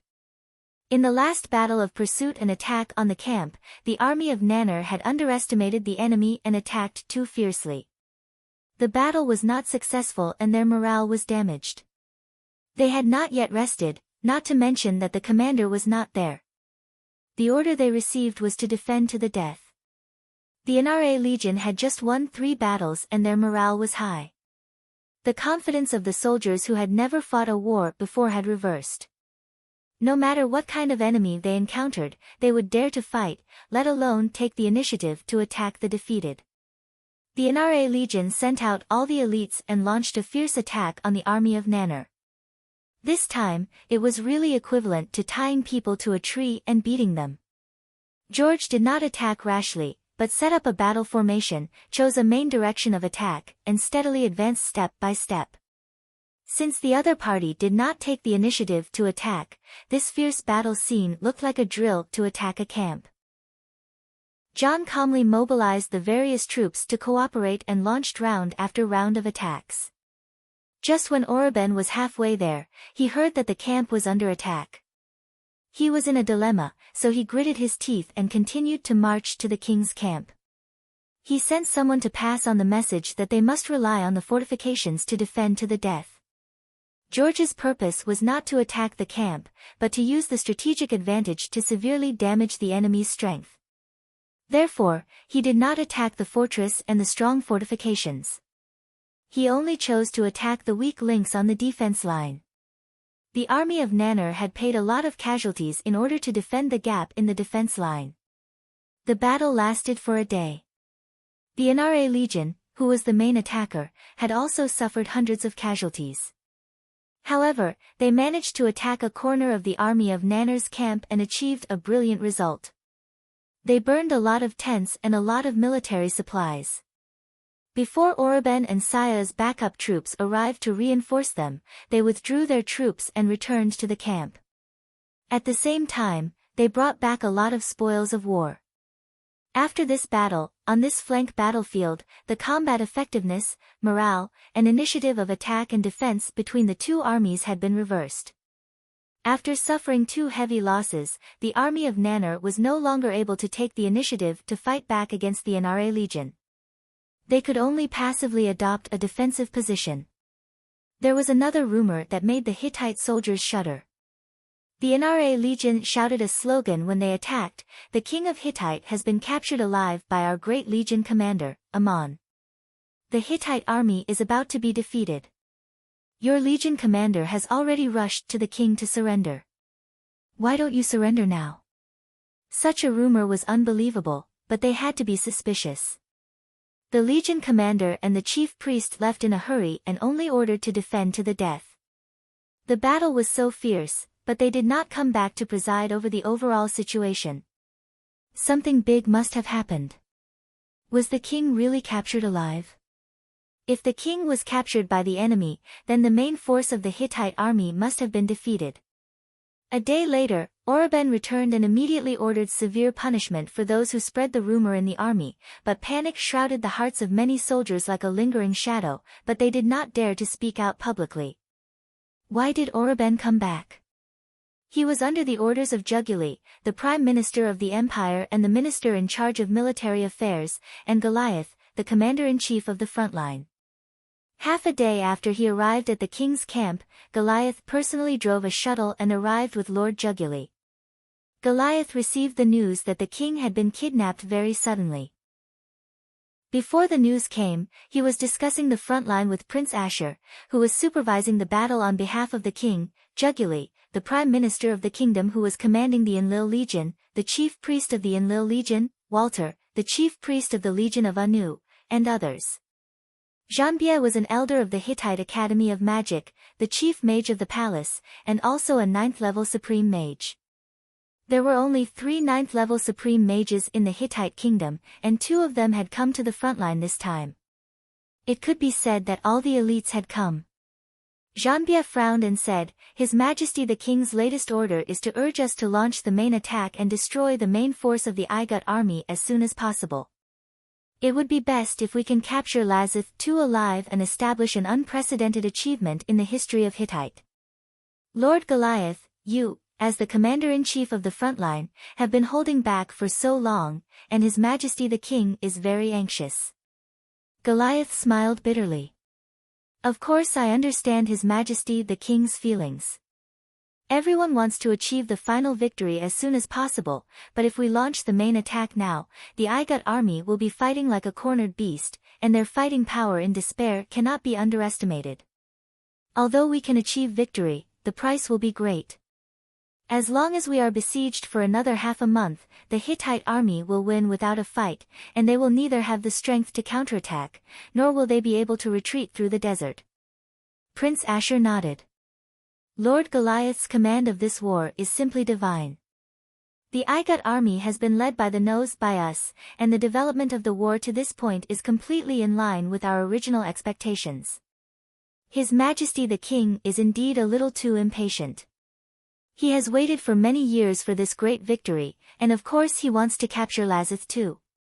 The pharaohs of Igut have become the prisoners of the king of Hittite, and they will be able to wash away the shame of 100 years. I will send an envoy to explain the specific situation of the battlefield to His Majesty the King, and all of you should act according to plan." Goliath added with a smile. "I suggest that Your Highness add another explanation. If you want to capture Pharaoh alive, he will definitely escape when the main attack is launched. Although the experts around him cannot lead the army to retreat, they can protect one person to escape back to the Igut army. The reason why Pharaoh has not left yet is because the main force of the army is trapped in the desert, and he is waiting for the arrival of reinforcements. Juguli also analyzed. I hope that Pharaoh escapes as soon as possible, which means that he has given up on the war, and the army that is besieged by us will collapse without a fight, and victory will come sooner. Pharaoh staying in the army is a symbol that the Igut army will continue to send reinforcements here. The reinforcements may come from two directions, one is the reinforcements from the Cape States, and the other is the NRA Legion from the coastline. Prince Ashur nodded. The strength of the Igut Empire is strong, and in order to turn the tide of the war, it is entirely possible to invest another 2 legions. Walter interjected cautiously. In my opinion, the longer Pharaoh does not escape, and the longer the war is delayed, the better it is for Hittite. If Pharaoh leaves, and we destroy the Horus Legion and the Legion of Isis, although we can inflict heavy damage to Igut and achieve a temporary victory, it will not shake the foundation of the Igut Empire. With Lazith II's temper, he will definitely reorganize his army and make a comeback. Even if it is not for the sake of conquering the fertile land, it will be for the dignity of the empire of Igut and his face. In that case, the war will not end, and regardless of whether we win or lose in the future, we will have to pay a heavy price.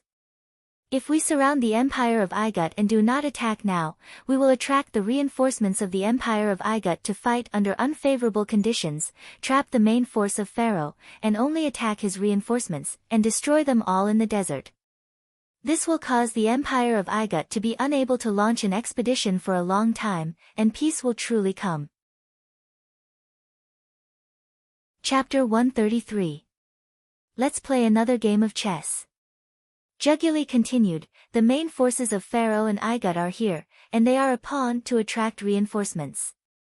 Our battle plan is to eliminate these reinforcements step by step. When the reinforcements are eliminated one after another, Pharaoh's army will finally be unable to hold on, and it will be too late for Lazith II to escape. We can concentrate all our experts to stop him, and even if we can't capture him alive, we can kill him on his escape route. In short, we can't let this man go. Goliath stroked the back of his chair and said, this is the right way to use troops, and it is also the best result. The first to be eliminated should be the NRA Legion, which is a very weak miscellaneous army. But for some reason, I am a little worried. Although their leader is young and this is his first time leading an army, his experience is full of twists and turns, and he might do something. I have reminded the army of Nanner to be more vigilant, but I am still a little worried. Prince Ashur laughed. Lord Goliath need not worry too much. That man is just a young supreme warrior. No matter how capable he is, how can he command a miscellaneous army to change the whole situation? The army of Nanner can keep a close eye on him. We have intercepted several messengers sent by Pharaoh and have received accurate news that the NRA Legion will have to leave the coastline and march into the desert alone to die. Haven't we already prepared for this? Just then, a secret report sent by Celia arrived. It was a 6th-level mage who had arrived overnight on a shuttle. When everyone heard that the king was being held hostage by Ammon, they all jumped up in surprise. It was really a bolt from the blue. If they were to talk about the war, if they let Ammon kill the king, the Hittite army would still act according to the battle plan they had just formulated, and they would still win. At worst, they could just replace the king with a new one.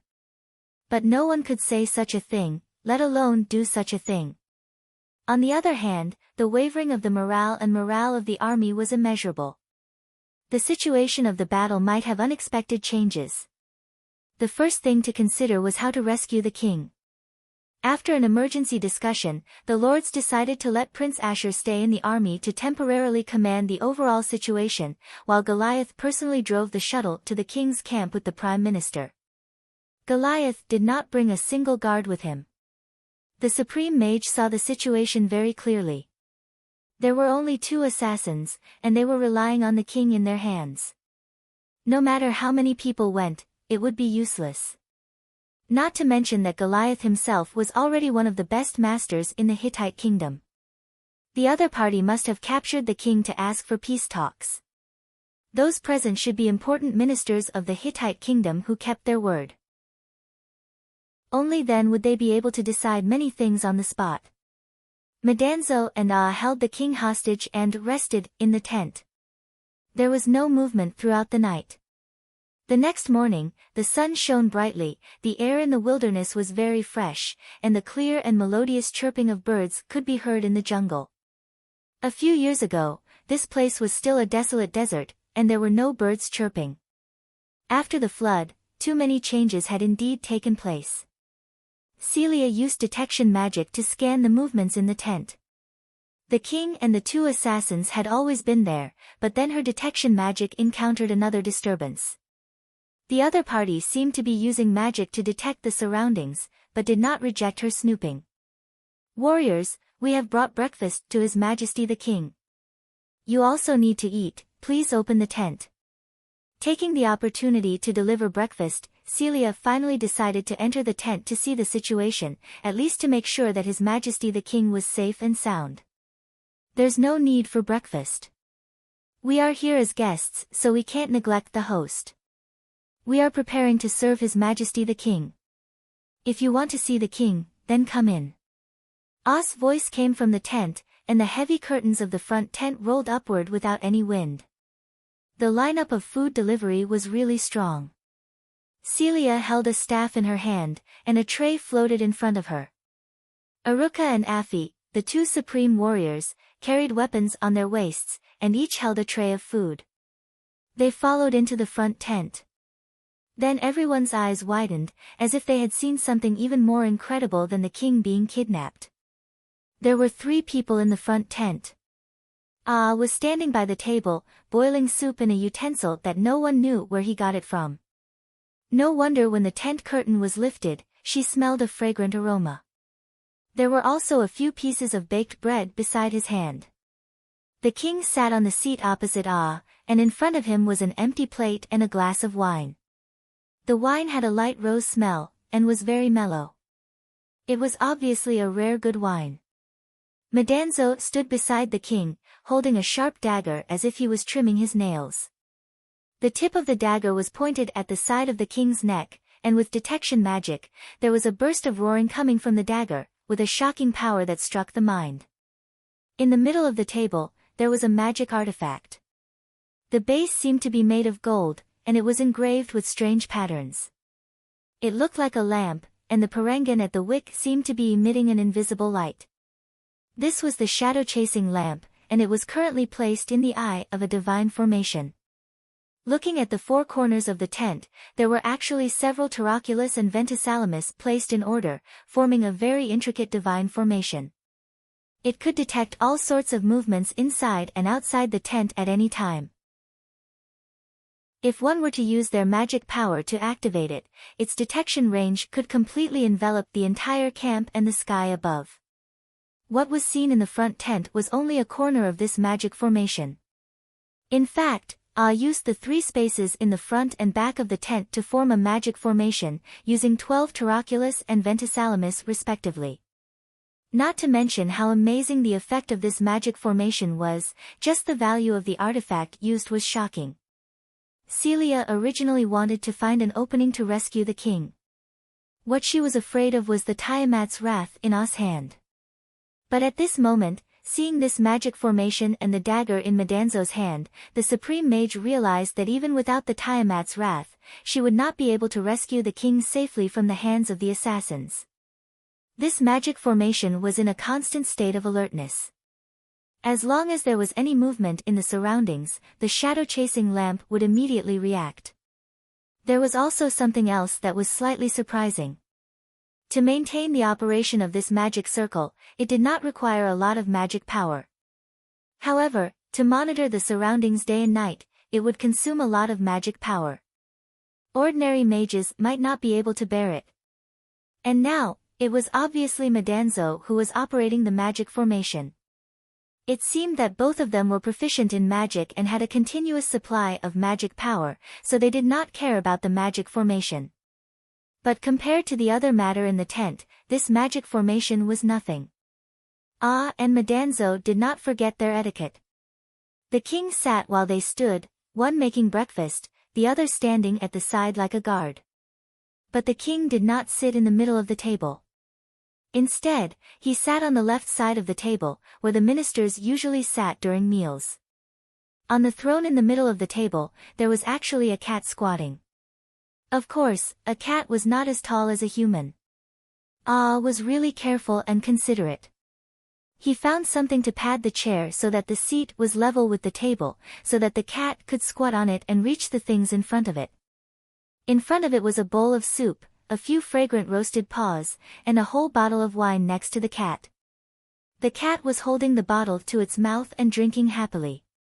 Invited the king to have breakfast, and the first food that he made was given to a cat to eat first, and the cat sat in the middle, while the empty plate in front of the king was left to the side.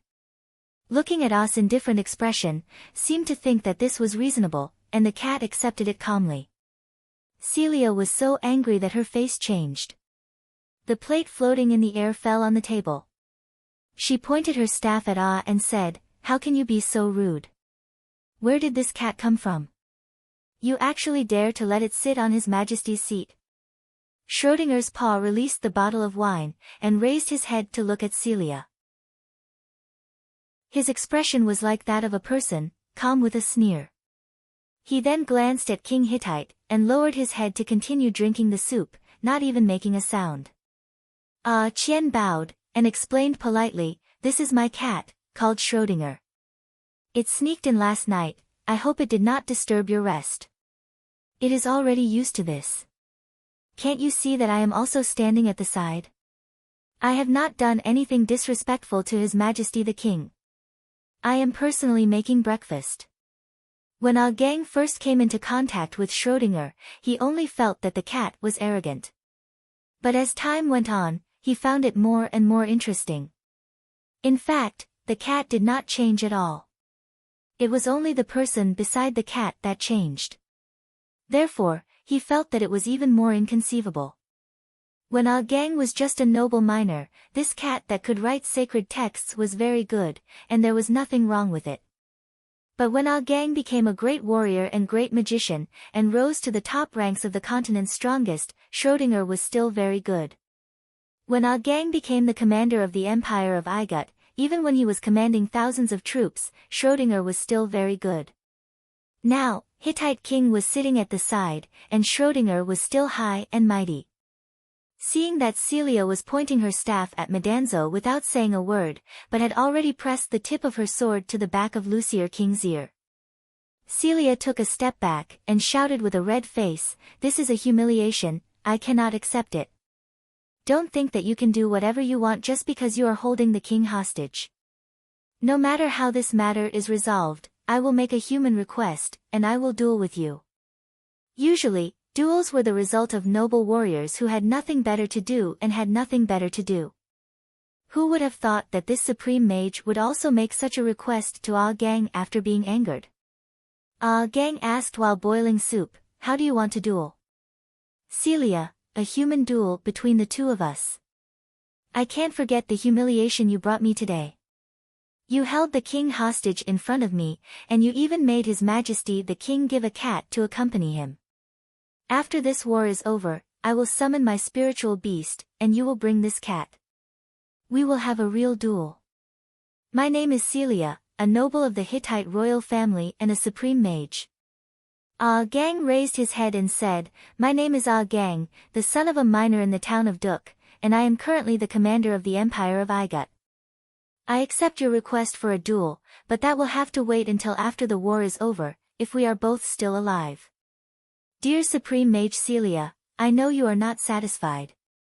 I used a trick to hold the king hostage, and you want a head-on duel to wash away your humiliation. I have no reason not to agree. To tell you the truth, I admire you very much. There are not many women who can become mages, and you are only the second supreme mage I have seen." It was too dark last night, and Celia had been wearing a cloak the whole time. It was only now that Gang saw the supreme mage clearly. She was actually very beautiful.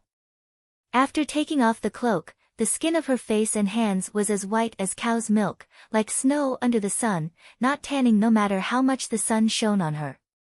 He was a mighty supreme mage with a cute baby face. His chin was slightly pointed, his face was a little round, his eyes were big, his eyelashes were long, and his long hair was combed into bangs. When she was angry, her big eyes widened even more, her fair face turned pink, and her chest heaved up and down. She didn't look fierce at all. If anyone was deceived by her appearance, they would be in trouble. She was a real supreme mage, and Madanzo had already experienced her power yesterday. Celia put down her staff and replied in a deep voice, "Well, Commander Ah Gang, I hope you will remember today's agreement, if we are still alive when the war is over." The soup was ready, and Ah Gang personally filled a large bowl, walked around the table to the other side of the king, handed it over with both hands, and said respectfully, "Your Majesty, please have breakfast. For the sake of safety, we will only use the food and water we brought, and you will do the same." Then he turned to Celia and the other two warriors and said, "You haven't eaten yet, right? Since you brought the food, let's eat together." Ah did not eat the food they brought, nor did he let the king eat, which made Celia and the two supreme warriors a little embarrassed. Ah Gang did not forget his etiquette. He stood there and served the king first, and then made food for himself, while Madanzo guarded by the side. King Lucier had calmed down at this moment. Since he had fallen into Ah's hands, he did not want to lose his dignity for no reason. He waved his hand and said, "My supreme mage and the two supreme warriors, sit down and eat with us." The king's words were an excuse. Celia and the two supreme warriors thanked him and found a seat at the table. The taste of this meal was really too indescribable, and no one could tell what they had eaten. After breakfast, the king coughed and asked, "Ah Gang, I admire your courage. If you were a warrior of the Hittite kingdom, I would definitely reward you heavily for your behavior. You came all the way to the enemy's territory to see me. Can you tell me your purpose now?" Ah Gang asked in reply, "I have already said that I came for peace. I would like to ask your Majesty, what do you want to achieve in this war, and what is the Hittite kingdom fighting for?" Celia replied, "It was the empire of Igut that provoked this war first, and we are just defending ourselves. The purpose of this war is, of course, to defeat the powerful enemy, so that they will never dare to invade Hittite, so that the Hittite kingdom will be free from the fate of being a vassal, and wash away the humiliation of 100 years. Lucier nodded and said, "We have received the guidance of the oracle and have already won. It is meaningless for you to hold me hostage. Even if you kill me and bury yourself, it will not change the outcome of the war."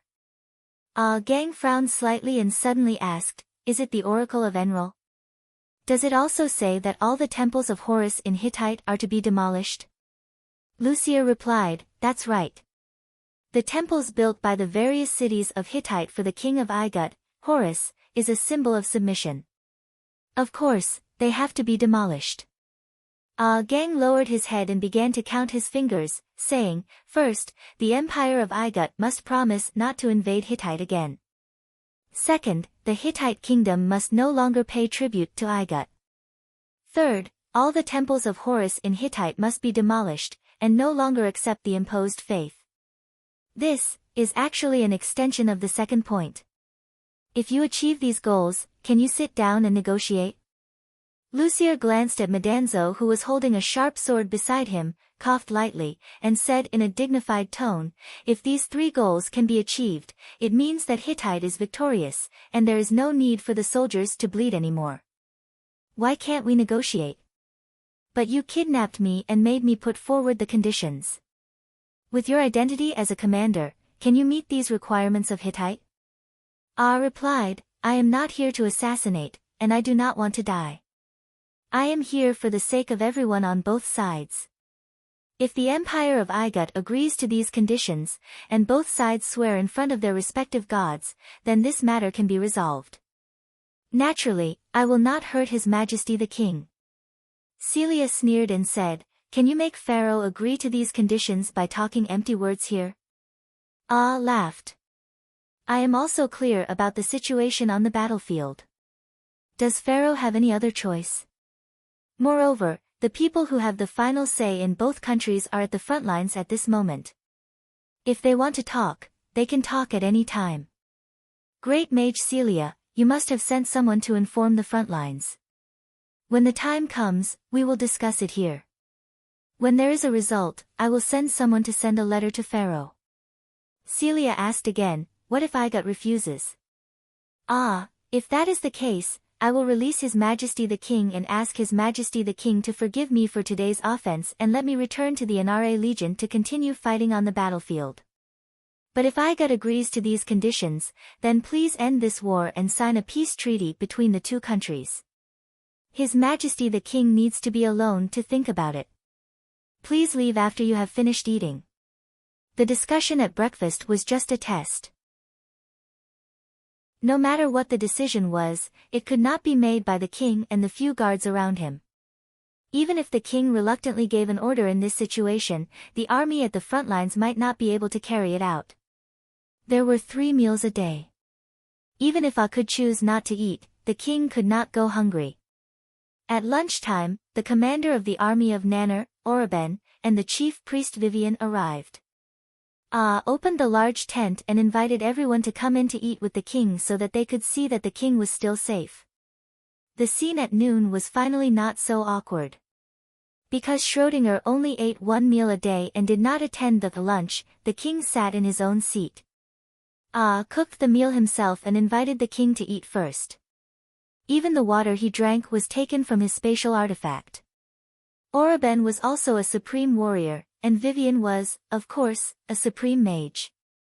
This table did not count but there were 3 supreme warriors and 2 supreme mages sitting at it. When Oroben saw that A's eyes were almost spitting fire, he put his hand on the hilt of his sword and shouted, "You are How can you act like a noble supreme warrior by using such despicable means? We should fight bravely on the battlefield, not use such methods to cover up your fear and weakness." Madanzo sneered, "Fear and weakness? Are you saying that we are not brave and strong enough? Then, Lord Head, why don't you try to kidnap the pharaohs of Igot?" This sentence made Oroben choke for a long time. Waved his hand and said, "Commander of the army of Nanner, I did not expect to meet you here. I don't know if I should say hello to you. I think our army has been tested, and now we are in front of His Majesty the King. Sit down and have a good meal, don't be rude." The lunch was very quiet.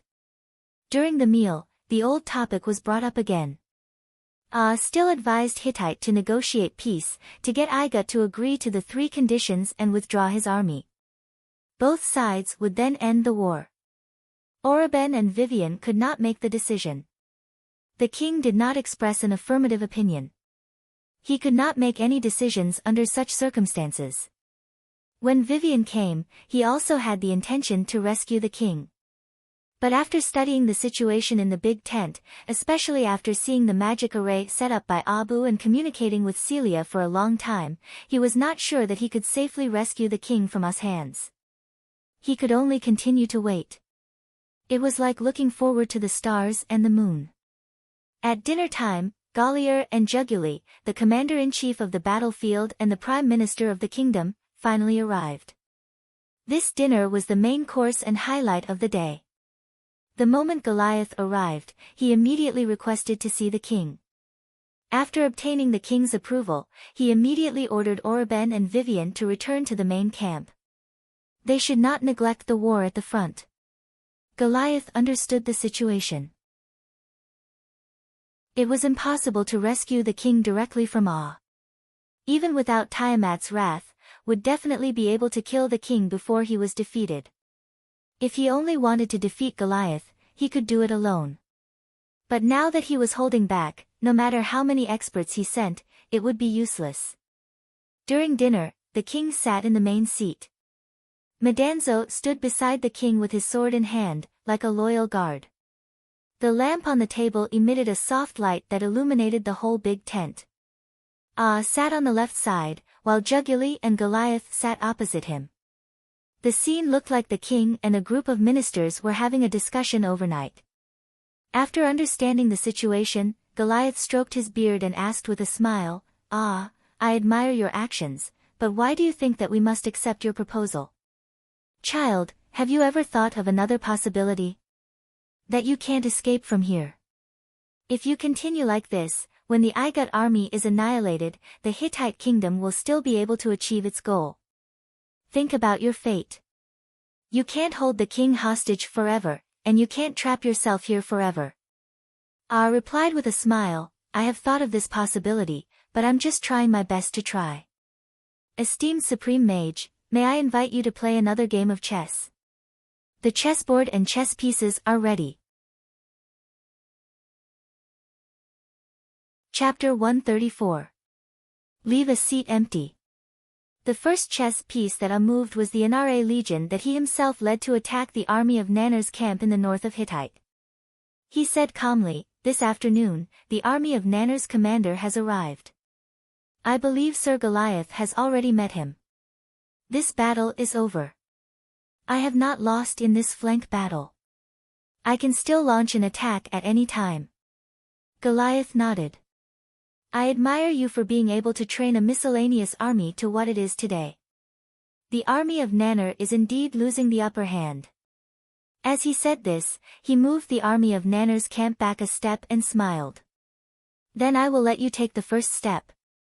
Ah pointed to the sand table. In this case, I can seize the water source. The logistical supply pressure will be greatly reduced. Goliath still nodded. Yes, you can let your army last longer, but in the long run, you will not be able to win. The army of Nanar relies on SYAH. It is very convenient to replenish soldiers and logistical supplies. The Inare Legion is far away from the mainland. Even if you can win the battle, once the main battlefield is defeated, the Hittite army will outflank the Inare Legion. Ah sighed. The main battlefield will still decide the situation. The Cape States will not rescue the pharaoh, and you will stop them in the middle of the desert. He moved another chess piece from the Cape States and placed it in the middle of the desert. Goliath, you can see it very clearly. The purpose of our battle is to defeat all the reinforcements and let the pharaoh army be defeated without a fight. How are you going to fight this battle? Ah did not speak. He moved two chess pieces directly from the Nile River in Igut's territory. They crossed the sea and attacked the hinterland of the Hittite kingdom. After landing, they went straight to the capital. He then explained, with the national strength of the Empire of Igut, it can mobilize at least 2 more expeditionary armies.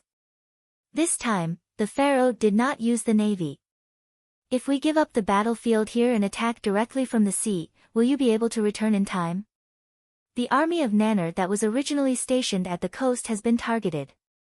The Enlil Legion and the Legion of Anu on the main battlefield are too far away. Goliath frowned. Why fight like this? The pharaoh army's goal is thousands of miles of fertile land around the former town of Duk. If we directly cross the sea to attack the capital of Hittite, the losses will be great. Although the king's capital has no military strength, it is still possible to mobilize 2 garrisoned legions. Relying on the city, we can completely defend it. To be honest, if the Empire of Igut Empire crosses the sea and attacks the capital, you will be able to retreat. His army will be able to the capital. His Majesty will. King will. Army will. Dynasty Igut will. The king. Kingdom will empire. Will. To be honest, if Igut crosses the sea and attacks now, you will have to retreat. Even His Majesty will not bet on the king's capital. Goliath narrowed his eyes. This is just an assumption. No matter what, both sides will suffer. No one can be the winner. Army sighed again. There are many things in the world that people know are unwise, but people will still do them. Who says there is no winner? Take a closer look. He moved 2 more chess pieces. They were from the kingdom of Assyria and the kingdom of Babylon. They bypassed the plateau from the north and crossed the desert from the south. Goliath frowned. These 2 chess pieces are not under your command. Ah, he smiled. The entire Egyptian army is not under my command, but the ones who can be used in this game are my chess pieces. If the pharaoh died, Egypt would definitely seek revenge. If the pharaoh escaped back to Egypt, with his temper, he would definitely seek revenge. The best choice was to cross the sea and attack. No matter what the outcome of this battle is, Hittite will suffer a great loss, and Igut will not be able to launch an expedition in a short period of time. Thousands of miles of fertile land will appear here. Do you think Assyria or Babylon will not participate? Goliath sighed. Both have the guidance of the gods. No one will give up. However, the way the war is progressing is only your personal deduction, army commander. In reality, it would never have developed to this stage. If I heard that the empire of Igut's warships are going out to sea, I would immediately order a retreat. I cannot risk the fate of the entire kingdom, let alone the lives of tens of thousands of people.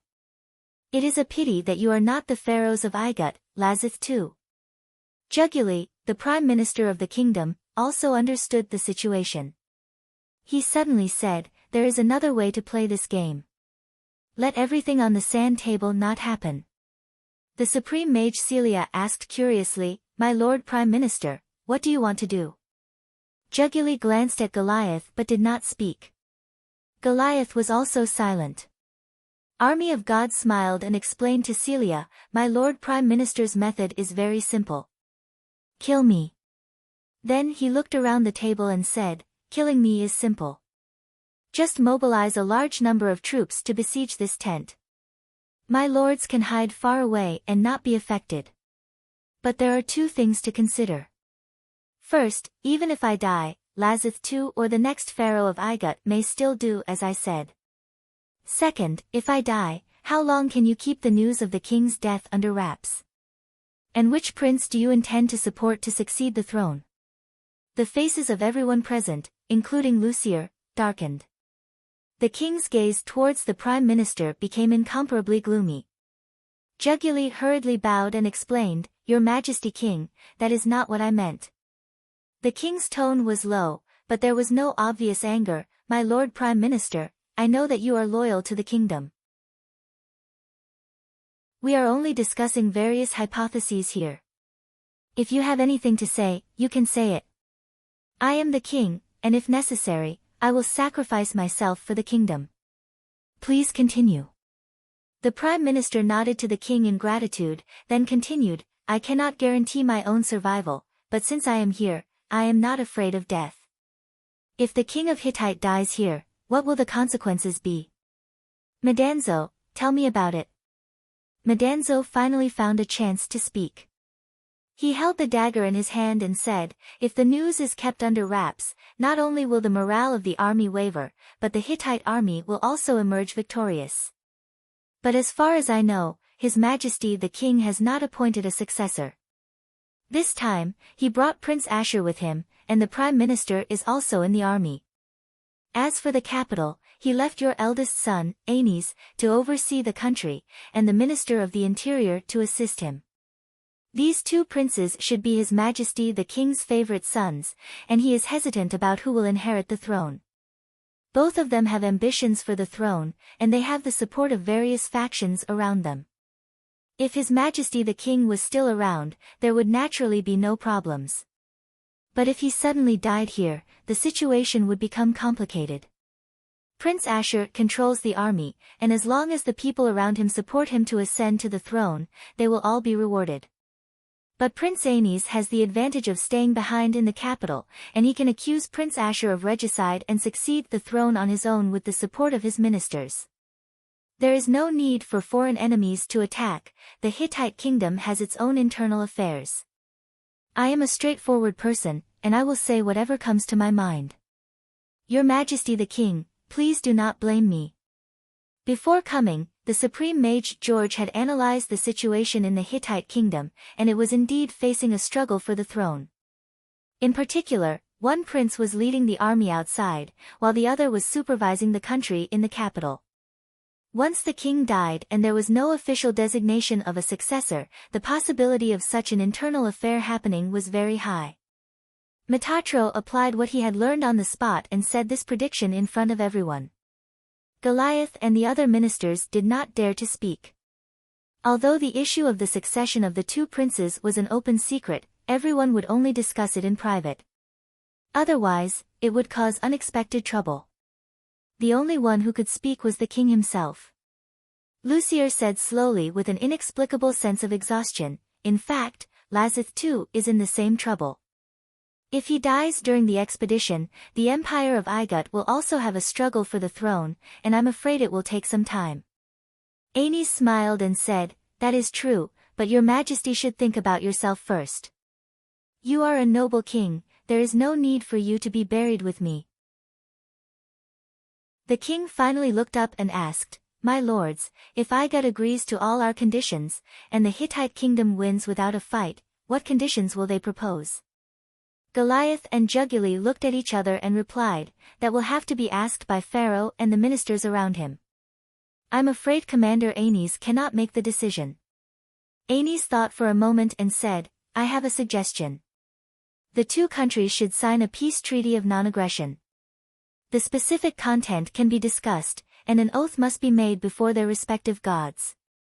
Knowing Lazith II's temper, he may still be delusional. I will send an envoy to deliver the news. If there is no reply, perhaps there will be a battle before we can sit down and discuss." Lucier asked, "Lord Prime Minister, Commander Goliath, do you agree?" Goliath let out a long sigh, then let Aenys send an envoy to give it a try. "But who can you send?" Aenys smiled and pointed to Madanzo, "I only have this personal guard captain with me. I will first send him to the Inare Legion to inform them of the news here, and then rush to Pharaoh's camp to explain the situation. I'm afraid I will need you to send someone to escort him, the faster the better." Goliath thought for a moment. "I suggest that Celia control the shuttle, accompanied by Aruka for protection, carrying the king's orders to escort this warrior at the fastest speed." Lucier nodded and said, "Very well, I will give the order now, and wait for the pharaohs of Igut's reply." Madanzo had reached the pinnacle of glory in his life. He rode the shuttle back to the Inare Legion's camp, escorted by the supreme mages and warriors accompanying the king of Hittite. When the soldiers received the news that the king of Hittite had been captured by Aenys, cheers rang through the sky. When they set off from here to the pharaoh's camp, the chief priest George also controlled another shuttle to follow, bringing as many supplies as he could in his spatial artifact. Although it was a drop in the bucket for the army, it was better than nothing. He had to take this opportunity to explain to Pharaoh why he did not immediately break camp and advance east as ordered. Because the Inare Legion was at war with the army of Nannar, and the main force of Hittite in the desert had already set up a line of defense, Aenys took the risk alone to establish a miraculous achievement, holding the king of Hittite hostage, and forcing the Hittite army to take the initiative to negotiate. When Lazith II received the news from Madanzo, he was ecstatic at first, and rewarded the messenger and George handsomely. Then, he was dissatisfied and asked Madanzo in return, why didn't Aenys force the king of Hittite to surrender? There was no need for Madanzo to explain anything, the ministers around Pharaoh had already persuaded his majesty not to think this way. The Hittite army had the upper hand, and it was impossible for them to give up the fate of the entire kingdom for the sake of a king. If Lucier would rather die than surrender, there was nothing Aenys could do. What's more, the army was outside, and it was doubtful whether the order given by a hostage king could be carried out. Lazith II was still a little unwilling. He had already captured the king of Hittite, and yet he still had to agree to the harsh conditions proposed by the other party. How could he be convinced? He told Madanzo to return and agree to withdraw the army, but Hittite still had to submit to the Empire of Igut, and there would be no more war between the two countries, and the relationship before the war would be restored. Of course, Lucier and Goliath could not agree to such conditions, so Aenys sent Madanzo back to convey the attitude of the Hittite side, that the three conditions proposed could not be changed, and that if they wanted to talk, they should talk about other things.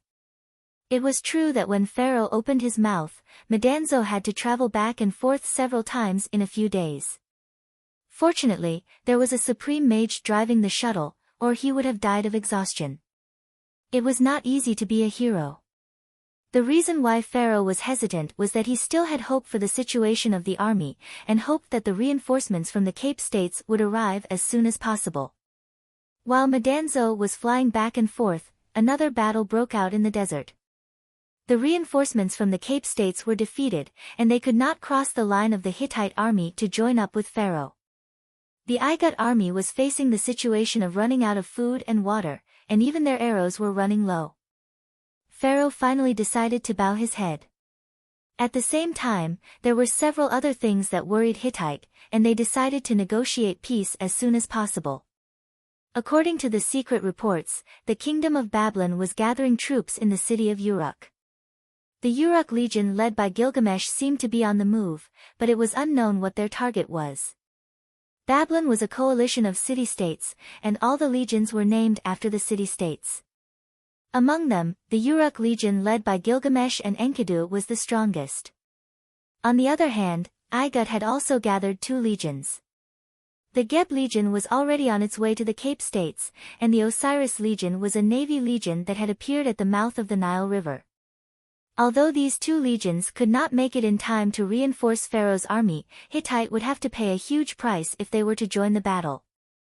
The Geb legion and the Osiris legion were originally the main forces defending the northern border and southern coast of the empire. This time, half of their troops were left behind, and the other half were replenished from the garrisons of the various city-states. This was a little different from the chess game that I played in the sandbox. The follow-up army of Igut had assumed the posture of advancing by land and sea. There was another piece of news that worried the king of Hittite the most. A rumor had reached the Hittite capital. It was said that Lucier had been assassinated on the front lines, and Goliath was plotting to support Prince Ashur to succeed the throne, and would return to the capital with the momentum of a great victory. Unfortunately, Lucier was being held hostage by Ah, and could not publicly refute the rumor in front of the army. It was also temporarily impossible for him to return to the capital to stabilize the situation. Prince Anes was also arranging a countermeasure, and the political situation of Hittite was full of variables. Both sides had their own difficulties, and there was no way to delay it any longer. After going back and forth 7 or 8 times, Madanzo finally decided to negotiate. Igut proposed a condition for the Nra legion to bring supplies and rendezvous with Pharaoh's army, and the Hittite army was not to obstruct them along the way. Goliath agreed, and at the same time ordered the army of Nanner to advance eastwards to rendezvous with the main army. Thus, a strange march took place between the 2 countries. The elites of the Nra legion opened the way, and the logistics team was heavily escorted through the desert eastwards. Not far to the north, at the edge of the desert and grasslands, the army of Nanner also advanced side by side, keeping a close eye on each other. The Oracle George had returned, and was walking together with the supply team behind him. However, Ah was not present, and the one leading the personal guards was General John. The vanguard of the 2 armies had met several times during the march, and although there was no actual battle, there was no lack of verbal sparring. The leader of the opposing army, Oraben, mocked John and the others for only hiding in the rear and letting their superiors take risks, and resorting to despicable activities such as kidnapping and hostage-taking when the battle was disadvantageous. John replied bluntly, "It's not like we haven't fought before, and we both know who won and who lost. If you are not convinced, let's not rely on reinforcements, and just set up a battle formation in the desert. We are not afraid of you." These were, of course, words spoken in a fit of pique, but if the 2 armies really fought, the Nra legion was not afraid of the other side at all. The king walked north of the army of Nanner under the heavy escort of guards, and he also had 2 personal bodyguards with him. The king sat in the carriage, and Madanzo stood straight behind him with a dagger in his hand. There were no other guards in the carriage, and the driver was Ah. The supreme mage Celia did not ride in the carriage, but followed on horseback. She advised Ah, "Lord Head, why do you have to be the driver yourself?" Ah replied with a smile, "I have seen with my own eyes the first warrior of the continent, Enkidu, drive for Gilgamesh. Why can't I drive for His Majesty the King today? I am the one who kidnapped the king, and I am also the one who proposed the peace talks. Of course, it is my responsibility to personally send the king to the venue of the negotiations. Celia reminded him, don't forget the agreement between us. Ah, are you talking about a duel? Aren't you being too impatient? I still have to command my army to retreat to Igut. When everything is settled, I will send a messenger to you to set a time and place for the duel. I will not go back on my word. The venue for the peace talks had been prepared. 2 large tents were set up in the desert, 20 feet apart from each other. Tables and seats were placed outside the tents, and everyone negotiated face to face, while the armies retreated far away. As a precaution, the supreme mages on both sides each set up a powerful defensive magic formation in the big tents. The edge of the magic formation was in the middle of the open space. Any movement that broke through this boundary would be met with a powerful attack. On the side of Igut, there were the head of the Legion of Isis, Ankh, the chief priest Vord, and the front commander, the Shadow Dragon, the chief priest Ricard and the front commander of the Horus Legion, the chief priest George and the front commander, John of the Anare Legion, and the important guards around Pharaoh. There were more than a dozen people in total. Chapter 135. There were also more than a dozen people on Hittite's side. Prince Ashur, Goliath, Juguli, Jambi, Walter, Oreben, Afi, Aruka, and others had also arrived. Except for Prince Ashur and Juguli, they were all supreme mages or warriors. However, the seat in the middle was empty, and there was an empty seat beside it. John, who was dressed in heavy armor, was filled with emotion at this moment. Thinking back to when he was on Mount Horeb, he never imagined that he would be standing here today. Just as he was thinking about this, he suddenly noticed that everyone had turned their heads to look in the same direction. Even Pharaoh could not help but stand up from his seat. There was no one else in the audience who was sitting. A carriage slowly approached from a distant sand dune. In the carriage sat King Lucier, wearing a golden crown on his head. Medanzo had already sheathed his dagger and was standing majestically beside the king. The driver was a smiling young man with a plain dagger hanging from his waist. He was wearing the ceremonial robes of the head of the legion but was not wearing any armor. It was Ammon, the legendary hero who had captured King Hittite alive. A beautiful woman with a staff in her hand rode a white horse beside him. The wind blew her cloak open, and her hair fluttered in the sun. Her fair face was very beautiful, but her expression was very serious. It was Celia, the supreme mage who had accompanied the king. Ammon stopped the carriage at a distance and personally helped the king down. Medanzo had also completed his mission of guarding. He first bowed to King Hittite, then turned around and walked through the magic array to the side of Igut's tent. After saluting Pharaoh, he walked to the side with his sword in hand and stood beside John, just behind the empty seat. Among everyone present, Medanzo's military rank was the lowest. He didn't even have an official title. He was only the captain of Ammon's personal guards, but he was the one who had shown his face the most recently. Ammon and Celia escorted Lucier to the front of the Hittite tent. Everyone bowed to the king. The king nodded and turned to sit in his seat. His aura was very dignified, as if he had finally found his bearings. Ammon stopped laughing. With a solemn expression, he placed his hand on the hilt of the saber at his waist and knelt on one knee in front of the king. Your Majesty, I have come to visit you for the sake of peace between the two countries. Thank you for your protection for so many days. Please forgive my offense and disrespect. Lucier smiled and waved his hand. I admire your courage. You are a true warrior. I think the title of the greatest warrior on the continent should be given to you, not Enkidu. It is also your credit that the two countries can sit down for peace talks. Just this alone is enough to forgive any mistakes you have made. Lord Commander, please go back and report. Prime Minister Juguli walked over and handed Ammon a silver plate with a cast knife on it. On it were the conditions proposed by the Hittite kingdom for the peace talks. There was an embossed emblem on the upper left corner of the silver plate. It looked like a three-leaf clover in the wind, a towering tree, or a ray of light shooting into the sky. It was the symbol of god Enlil. Aman took the silver plate and walked towards Igut's tent. He passed through the border of the two magic formations and knelt in front of Pharaoh. He raised the silver plate over his head and said, "Your Majesty Pharaoh, the commander of the Nra Legion reports to you. The Hittite kingdom has made a request for peace talks. Please take a look." Pharaoh waved his hand. "Aman, I don't understand this language. Please translate it." Only God knew whether he really didn't understand it or not. Aman knelt there and translated the contents of the silver plate.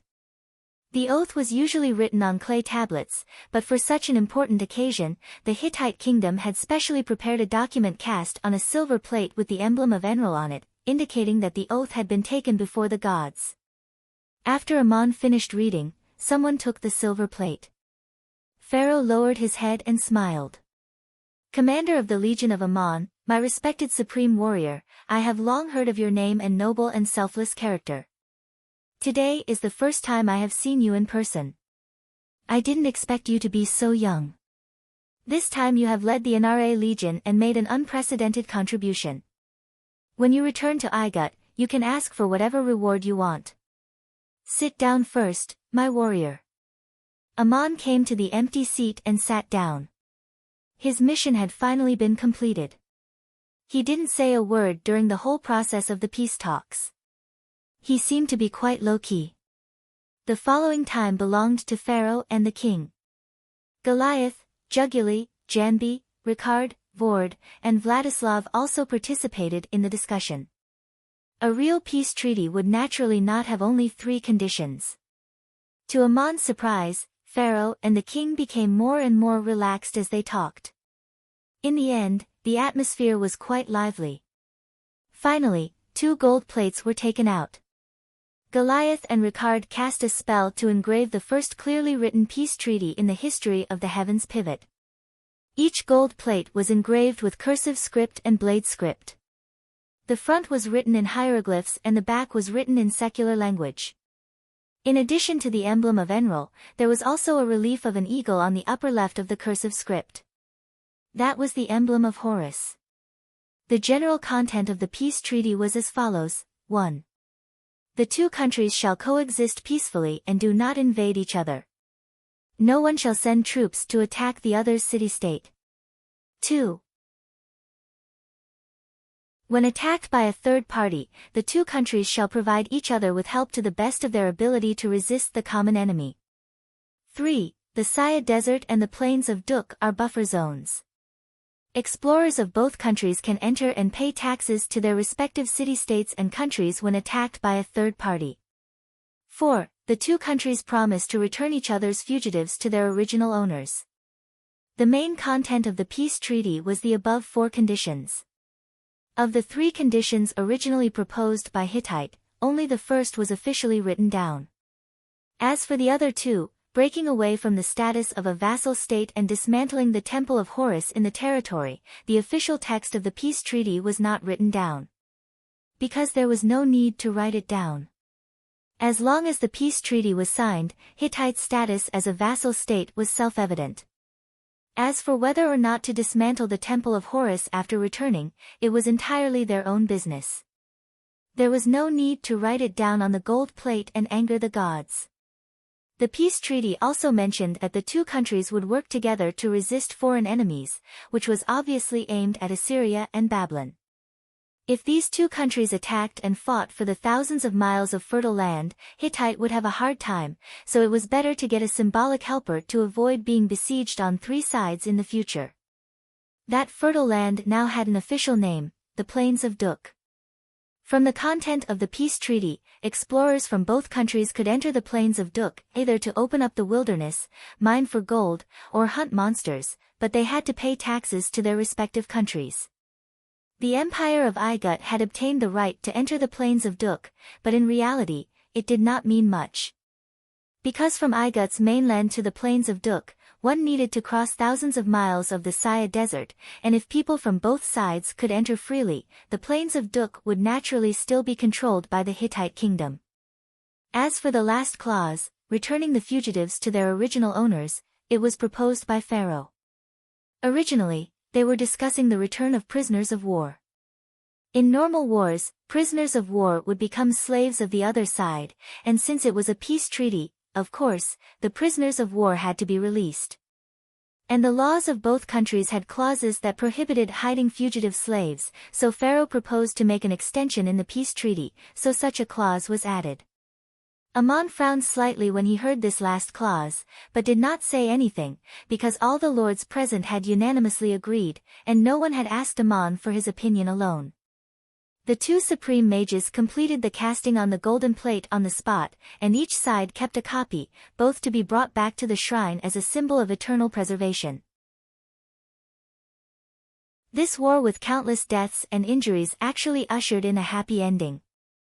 Lazith II and King Lucier became more and more agreeable as they chatted, and perhaps in order to consolidate the alliance between the two countries, he made another request on the spot, to marry the daughter of the King Lucier.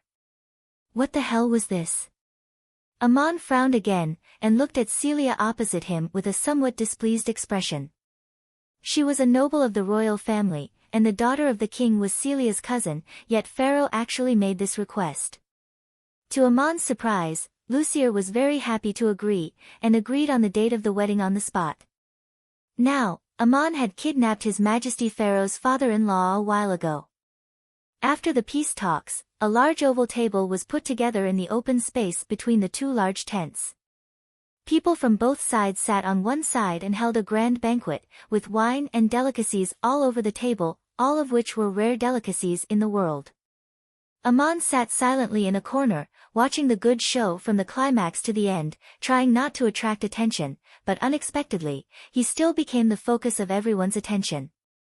When half of the wine was drunk, the king of Hittite, Lucier, suddenly raised his glass and said, "I propose a toast to the greatest warrior of the continent, Aman. Without his heroic deeds, there would not be such a happy and peaceful scene today. Aman, the armies and people of both countries should thank you." The king had no choice but to accept the toast. Aman stood up, drank up his glass, and said humbly, "I'm just a small commander of a legion, and this is the first time I've led an army. I don't deserve the title of the greatest warrior of the continent." The chief mage of the Legion of Aman also stood up, raised his glass, and said, "Commander of the Legion of Aman, don't be modest. Since the king has said so, then in the eyes of the people and civilians of Hittite, you are the greatest warrior of the continent. Enkidu is called the greatest warrior of the continent, but he is just a man of courage. When has he ever achieved such achievements as you?" Aman had to continue drinking, and explained, "I'm just a 7th-level warrior, how can I be compared with Enkidu, who has slain a god? Please don't praise me to death." The Prime Minister of Hittite, Juguli, also stood up, holding his glass, and said, "Modesty is a virtue, and so is honesty. Your modesty cannot hide our honesty. This is the evaluation we should give you. You are already a supreme warrior at such a young age, and your first time leading an army, you can train a miscellaneous army into an elite one. Your future is limitless. In time, you will be invincible. This is the most admirable thing. After seeing your bravery, I even wonder if there is anything in this world that you dare not do. Don't you think so, Your Majesty Pharaoh?" The king's toast seemed to be a signal. The ministers under him took turns to stand up and toast Aman. Their words were more and more flattering, and Aman's back was sweating. He had taken the king of Hittite hostage, which was a great humiliation to them. It was impossible for these people not to hate him. Of course, these words were said with bad intentions on such an occasion, but no one could refute them. They were all smiling and toasting. This group of people in high positions were naturally experts when it came to scheming and scheming. Aman was a legion commander under Pharaoh. Of course, his victory also belonged to Pharaoh. But Pharaoh's army was defeated, and only he won, and he even captured the king of Hittite alive. These people only praised Aman in front of Pharaoh and the other legion commanders. This was putting him on a fire to roast. Looking at Ricard, Ankh, and the rest, they all looked very awkward. When Pharaoh heard the question, he smiled and raised his cup. I am very pleased that there is such a brave general in the empire. And I also believe that everyone here is as loyal and brave as Ammon. Cheers to Ammon, cheers to God. Everyone on Igut's side raised their cups to Ammon. Ammon bit the bullet and raised his cup as well. Glory to the great Pharaoh, to the supreme guidance of God. At the same time, a thought flashed through his mind. The glory of guidance belongs to a cat. After the banquet, both sides returned to their camps and withdrew according to the agreement. Pharaoh's army received the military supplies sent by the Anare Legion. They crossed the desert in a grandiose manner and ordered the Anare Legion to cover their retreat. The peace treaty was signed, and both sides declared that this was their victory. Poems would be inscribed on the stone pillars of the shrines to praise the achievements of the gods and the king. As the side of Hittite, it was natural to declare a great victory, because they got rid of their status as vassals and repelled Pharaoh's army, forcing the other side to sign a peace treaty of non-aggression and become an offensive and defensive alliance as equals. When the shrines of Horus were demolished everywhere, the glory of the king and the gods reached its zenith. Lazith too also declared this his victory. He launched an army expedition, captured the other side's king alive, forced Hittite to be the first to propose peace talks and sign an alliance agreement, turning a potential enemy for decades into an ally and symbolically gaining benefits in the plains of Duk. This war also made the reputation of two other people, Goliath and Ammon. The Hittite army was commanded by Goliath, and it was he who led the army and people to defeat the powerful empire of Igut. It was also he who personally negotiated the rescue of the kidnapped king and achieved all his goals. Goliath's prestige in Saya was already at its peak, and now he was warmly praised throughout Hittite. After the withdrawal, Goliath resigned from his temporary position as head of the legion and no longer commanded the army, and the position of commander-in-chief ceased to exist with the end of the war. The king gave him the heaviest reward and intended to give him the highest glory. He wanted to appoint Goliath as the chief high priest of the main shrine of Enlil, that is, the chief high priest of the entire Hittite kingdom. There were 3 ninth-level supreme mages in the Hittite kingdom, namely Goliath, Janbia, and the former chief high priest of the main shrine of Enlil, Jonah. This time, the king wanted to appoint Goliath to replace Jonah. Whether he was willing or not, there was no higher reward. In this war, Goliath had more or less overshadowed the king. The prime minister of the Hittite kingdom, Juguli, was a supporter of Goliath. The reason was simple, because his nephew, Raphael, was Goliath's favorite student. This relationship made Juguli think that Goliath and himself should be a political ally, and appointing him as the chief high priest of the kingdom was also the prime minister's suggestion. Unexpectedly, Goliath himself refused and still asked to stay in Saya as a chief priest. If it had been someone else, this would have been seen as unappreciative. How could the king's appointment be refused? But with Goliath's status and prestige, he had enough capital to refuse the king's good intentions and put forward his own request. The king agreed and gave Saya another generous reward, exempted it from taxes for 3 years, and appointed Goliath as the chief elder of the Academy of Hittite. This was a symbolic position of glory, the status of which was equivalent to that of the chief high priest of the kingdom, but it did not hold any real power. With Goliath's status, he could already act according to his will, but the young commander Ammon did not have this capital. This battle made Ammon's prestige like the sun at high noon, but the situation was also quite delicate. His qualifications were too shallow, and the credit was too great. If he shone too brightly, it would more or less make the defeated generals lose face. It was not known whether Ammon's prestige in the legion surpassed that of the gods, but when his soldiers answered the question of which legion they came from, they all proudly answered Legion of Ammon, without mentioning the name of the god Anare. In the folk, people also habitually called the Anare Legion the Legion of Ammon. These were all stories to be told later. At this moment, Ammon, who was leading the army to retreat across the desert, had only one thing in mind. Pharaoh had promised in public that after returning to Igut, he could ask for whatever reward he wanted. Aman only wanted Pharaoh to release the people of Duk, and he would guide them back to their hometown. Link's tribe was almost ready for the preliminary work, and after Moses and the others returned, they could immediately build a home, and there was already a good place to stand in the center of the plains of Duk. The merits he had made were enough for Pharaoh to agree to such a request.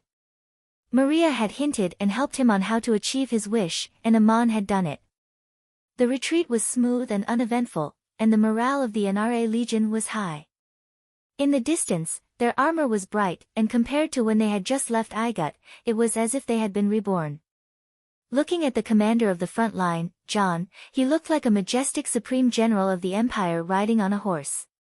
But strangely, Madanzo, who had always liked to show off, seemed very silent, in a trance and thoughtful manner along the way, and hardly talked or laughed. Aman had a similar experience, but Madanzo broke through this state of mind through another way and finally became a supreme warrior and a supreme mage. When he had just crossed this threshold, he really needed to experience the unprecedented feeling, as if he had entered a whole new world. Aman was also a 7th-level supreme mage and warrior, and now that his successor, Madanzo, had achieved the same achievements, Aman did not feel the slightest bit jealous, but very happy. At a time like this, he urgently needed masters by his side.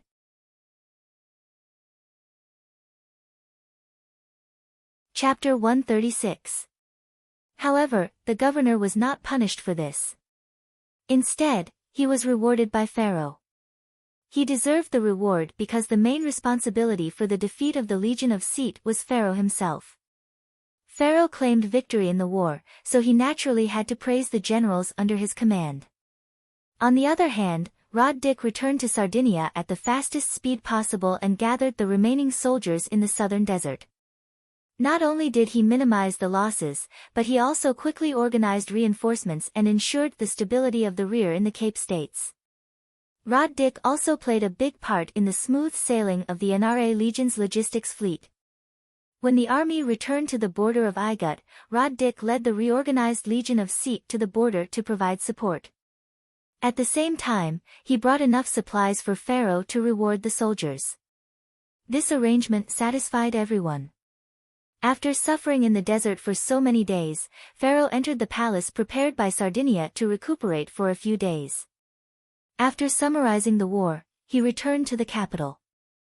The legions were also distributed here and returned to their original stations. Rod Dik welcomed all the legions at the border until the Nra Legion returned safely. When he saw Aman again, the governor was filled with emotion. He grabbed Aman's hand and said, "Brave supreme warrior, great commander, I don't know how to express my admiration for you. When you came to the Cape States to return Nero's relics in public, I never dreamed that you would make such great achievements today.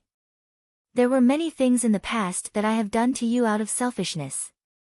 Aman interrupted him, "My lord, why do you say that? When I was a foreign hunter of unknown origin, you treated me with courtesy and protection. You also notarized Lord Nero's will and allowed me to obtain such a precious relic. You did not owe me anything. You have never wronged me. It was because you went to Duk that I became who I am today. I am very grateful to you." The two of them walked hand in hand into the borders of Igut. Aman could now walk side by side with Rod Dik. This was unimaginable a few years ago. When Rod Dik first arrived in Duk, his status was so high that it was almost unattainable, and he could only look up to him. Aman had never looked up to him, but he had never looked down on him either, whether it was in the past or now. They were supposed to be the last batch to enter the Cape States. The city-state had already prepared a grand ceremony to celebrate their victory, but the ceremony was suddenly postponed. The Nra Legion that had just retreated from the battlefield received an urgent order to become the vanguard to defend against the Uruk Legion that suddenly pounced on Igut. Gilgamesh and Enkidu actually launched an attack on the Cape States. Gilgamesh's timing was very critical. The Igut army had just returned from a long campaign, and its main force had suffered heavy casualties and was exhausted. They did not have time to rest and reorganize. More importantly, apart from the Anare Legion, the Horus Legion and the Legion of Isis, which had suffered defeat in the desert and had been besieged for a long time, had lost their drive and would not be able to fight a tough battle in the short term. After all, legions were made up of people, and there was always a limit to their stamina and energy. After months of tossing and turning in the desert, they were always in a state of high tension. Once they returned to Igut, they naturally relaxed and would not be able to concentrate in a short period of time. The two legions that had arrived in the Cape States earlier had already been repatriated in batches. Only the elite guards and high-ranking generals were left behind. The rest of the soldiers were already on their way back to their encampments. The sudden arrival of the Uruk Legion caught the people off guard. Fortunately, because Amon's kidnapping of the king facilitated the peace talks between the two countries, the pharaoh army had already withdrawn. Otherwise, the Uruk Legion would have attacked and the pharaoh army was besieged in the northern part of the desert. Gilgamesh could have taken advantage of the situation. The half of the legion of Set that Drik had gathered would not have been able to withstand the Uruk Legion. The peace talks between the two countries were an accident that Gilgamesh did not expect. When he sent out his troops, he sent a messenger to write a letter to the commander of the Hittite army, Goliath. The letter strongly condemned the invasion of the pharaohs of Igut by Lazith II, and expressed that the kingdom of Babylon and Uruk were willing to help the Hittite army defeat the cruel enemy.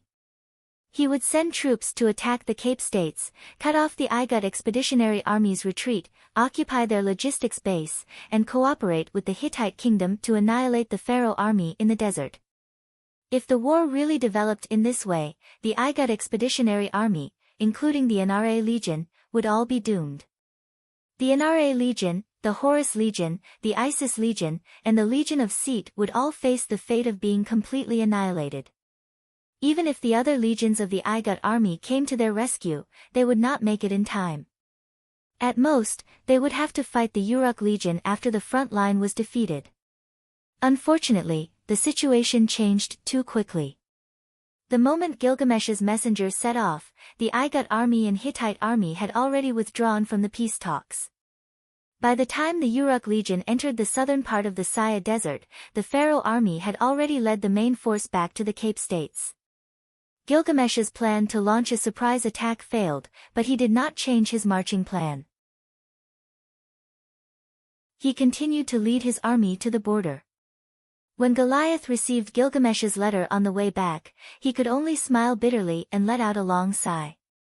At that time, Goliath had already relinquished his position as the commander of the army and was no longer in charge of the army. Gilgamesh's letter came too late. Goliath could only pass the letter to King. Hittite army and Igut army had already signed a peace treaty to form an alliance, and the pharaoh army had already retreated to Igut's territory. Of course, Lucier would not cooperate with the kingdom of Babylon. On the other hand, the kingdom of Babylon might not be doing this out of good intentions. At the same time that the Uruk Legion crossed the Euphrates River and advanced westward, the Kish Legion, the elite Marduk Legion from the Kingdom of Babylon, had already assembled at another crossing on the middle reaches of the Euphrates River, where Enkidu had killed Humbaba. The elite Marduk Legion from the Kingdom of Babylon was also ready to set off. That was the closest point to the Duk Plains.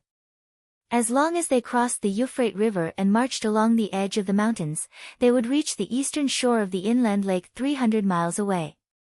The reason for the two legions to assemble there was obvious. They wanted to take advantage of the fact that Hittite army and Igut army were both heavily injured to intervene in the battle for the Duk Plains. Their words were very pleasant to the ears. They wanted to help the Hittite kingdom defend against a powerful enemy. Naturally, they couldn't do it for free.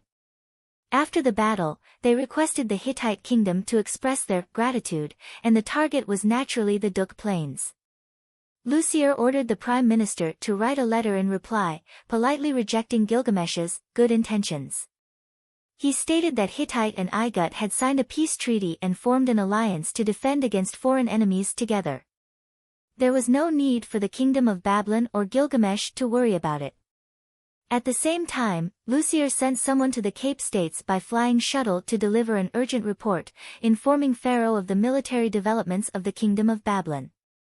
Of course, Hittite wouldn't send troops across the desert to stop the Uruk Legion. The powerful legion led by Gilgamesh and Enkidu was feared by everyone on the continent. However, Lucier was also very good with words. In the letter, he mentioned that the two legions of the Kingdom of Babylon had assembled in the city of Kish.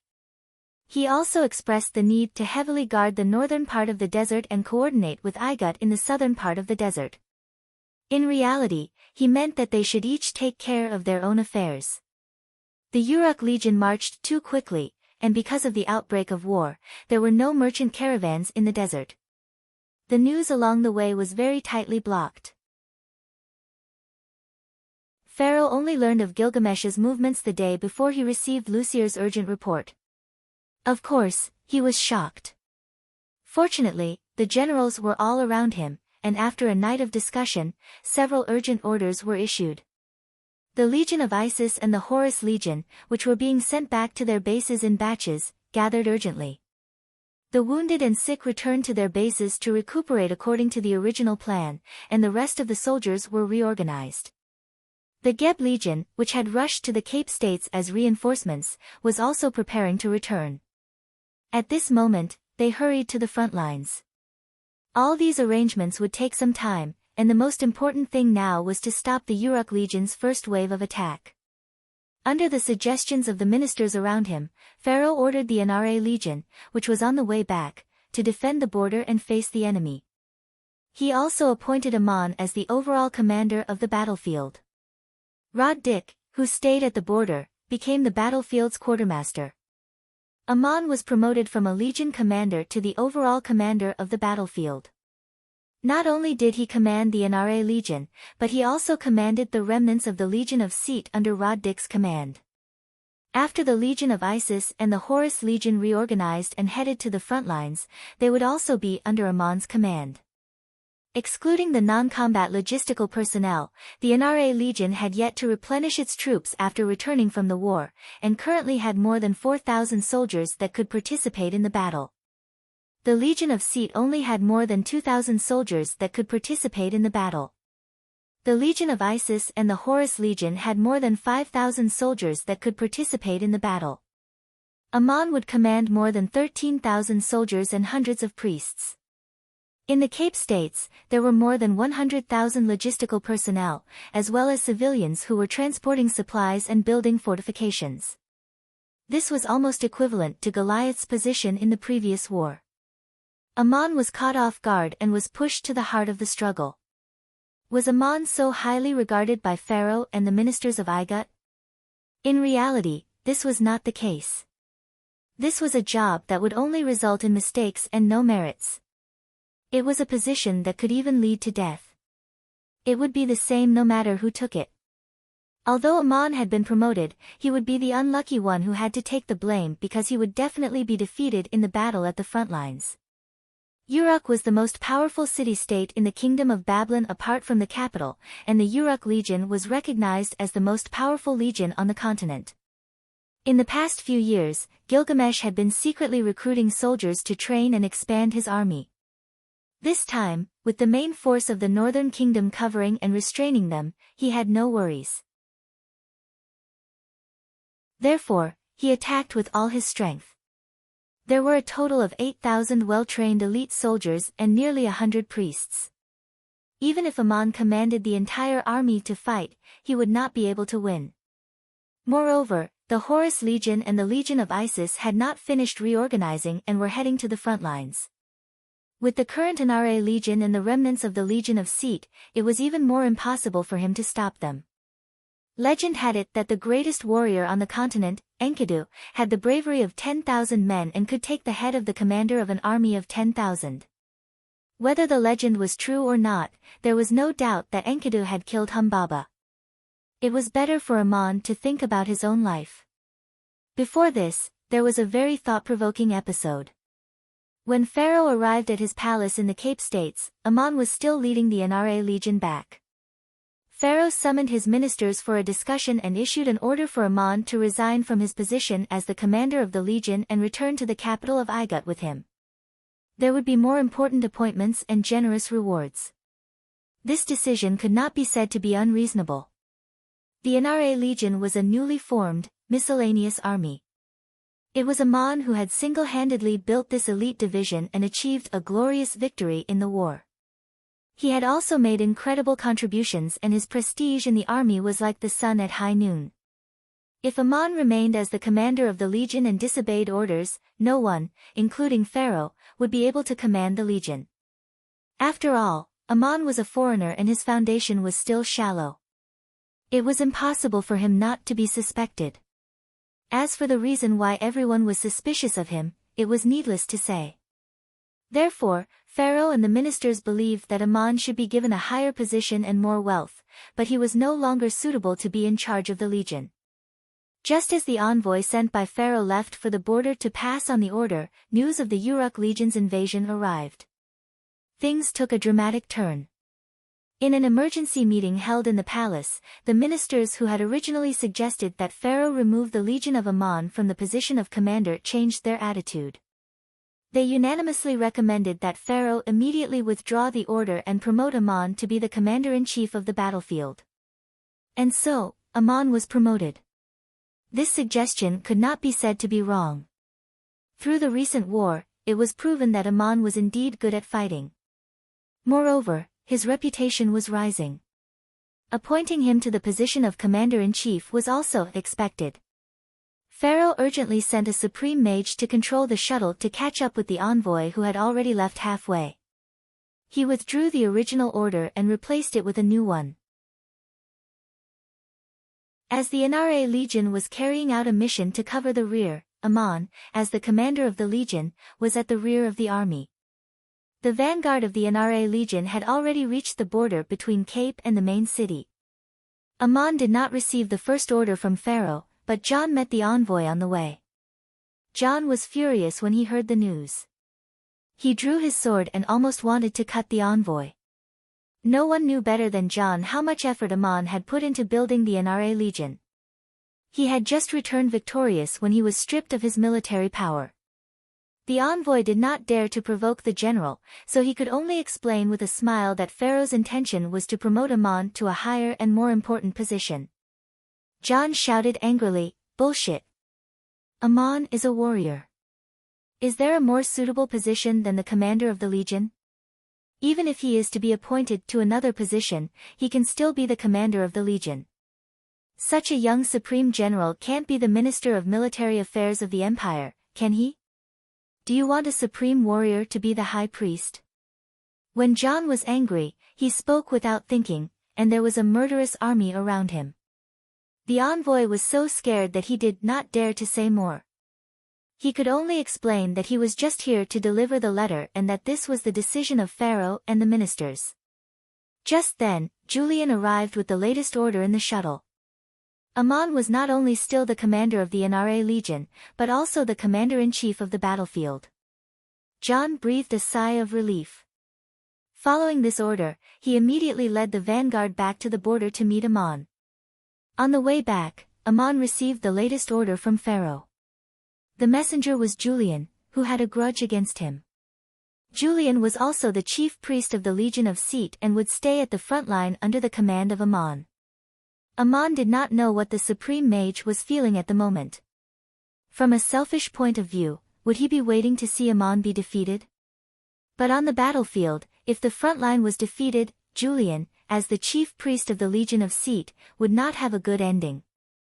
Seeing the supreme mage who had sent people to hunt him down for thousands of miles in the past, Ammon did not say any nonsense, nor did he mention a word of the past at all. First, he gave a few words of comfort, and then with a solemn expression, he gathered the generals around him to discuss the battle plan.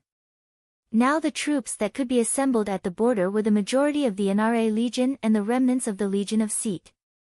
In addition to the important generals of the two legions, there was also an advisor, Aristotle, Rod-Dick's aide. Ammon heard that Aristotle was in the army and specially invited him to attend the meeting. But Aristotle used the excuse that he was not proficient in military affairs and did not speak during the meeting. The generals took out maps and sand tables and studied them for a long time, and all agreed that there was no way to stop the attack of the Uruk legion.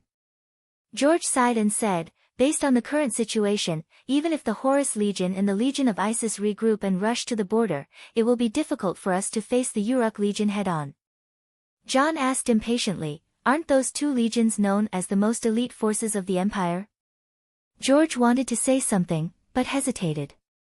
That depends on who the opponent is and the current situation. If it was the Horus Legion and the Legion of Isis who had just set off from the border of Igat a few months ago, of course they would not be afraid to fight the Uruk legion, but now. Julian frowned and said, if we want to be evenly matched, we must wait for the reinforcements of the Geb legion to arrive at the front line. But distant water cannot put out a nearby fire, the Uruk legion's marching speed is too fast. I am just a little puzzled, what is the purpose of their battle? In the end, they will not be able to defeat the Empire of Igut, so why bother to attack from afar? Amon pointed at the sand table and said, the purpose of the Uruk legion's battle can be guessed. They are crossing the desert from east to west, but they do not expect to defeat the entire Empire of Igut. They only want to occupy the territory in the eastern part of the Cape States with water and farmland, build a strategic fortress, and control the entire Saya Desert. Don't forget that apart from the Empire of Igut, Babylon is the strongest of the neighboring countries.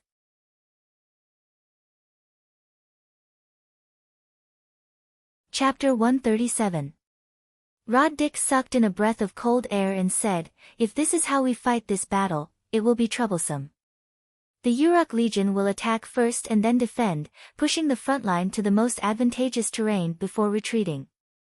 As long as they can hold on, it will be equivalent to opening up a new territory, and the entire Saya Desert will be under their control. Amon nodded. From Uruk to Cape States, the east and west ends of the Saya Desert are under the control of the Kingdom of Babylon.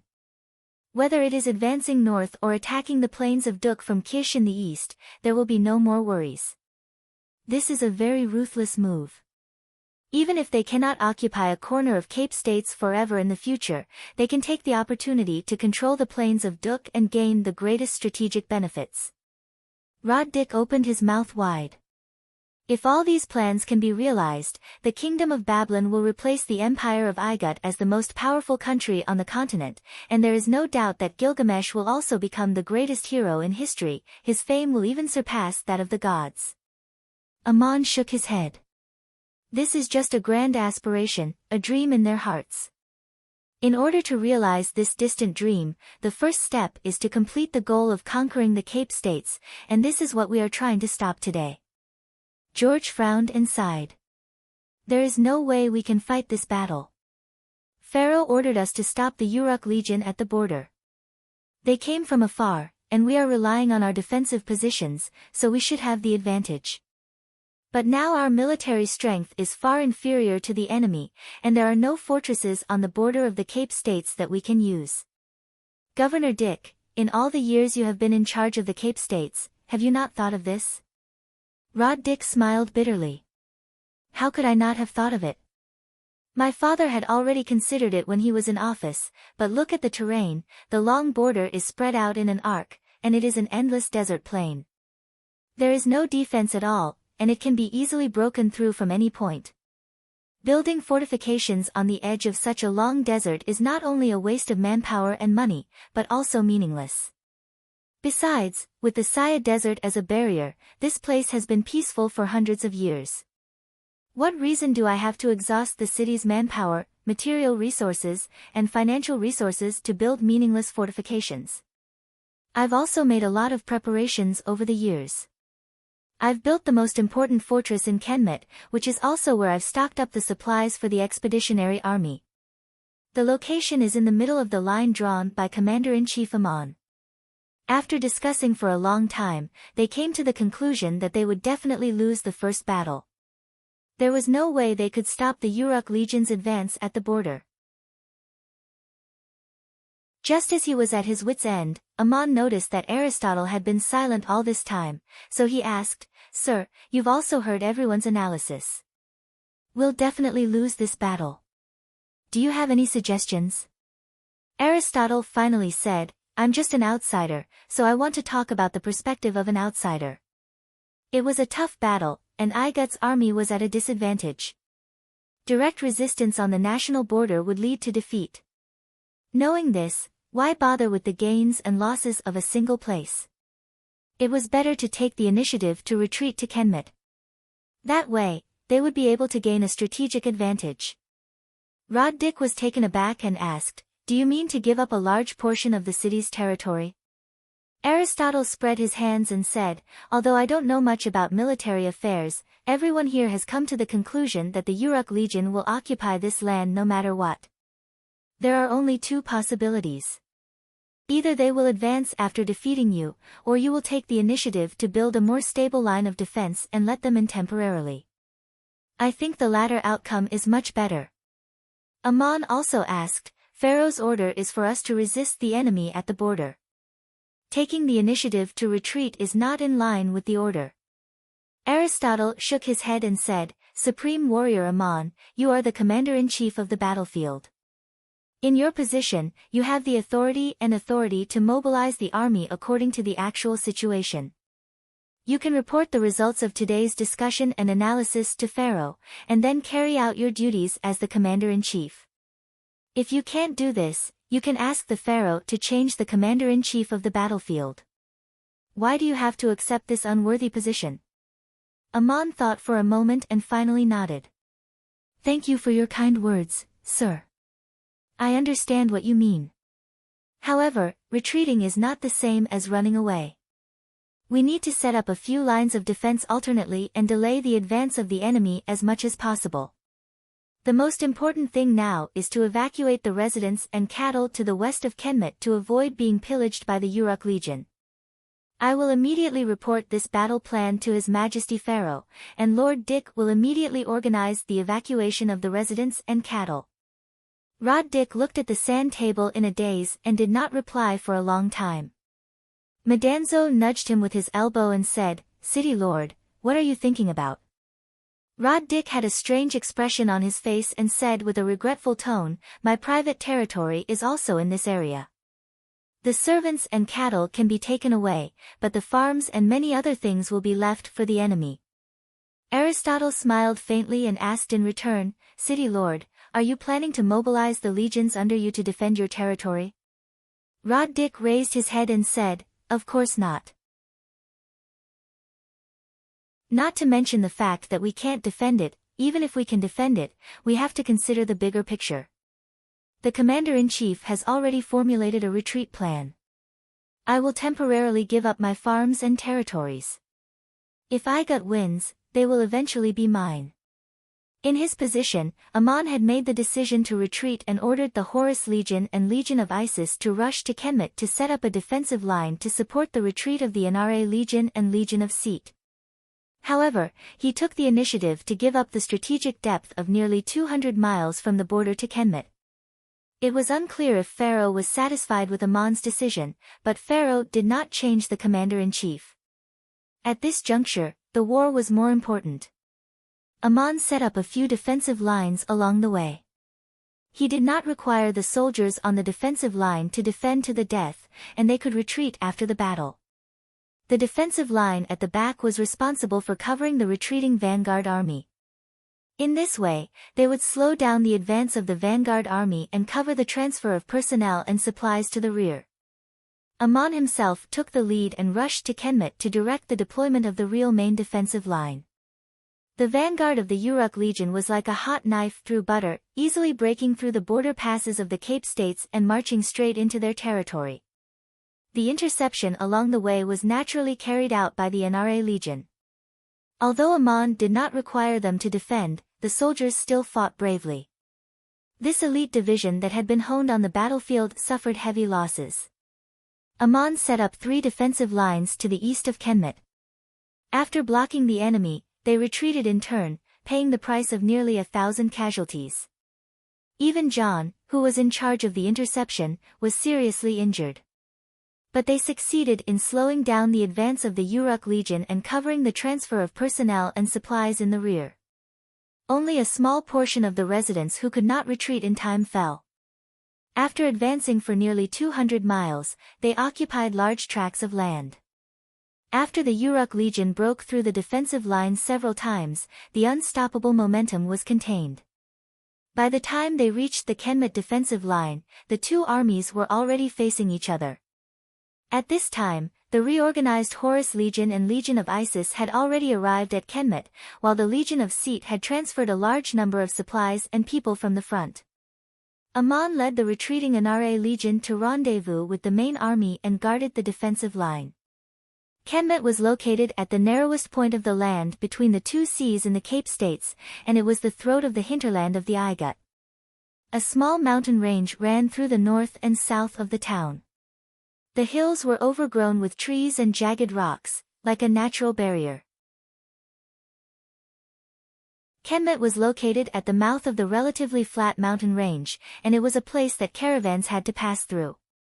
Many years ago, it had spontaneously formed a sizable town.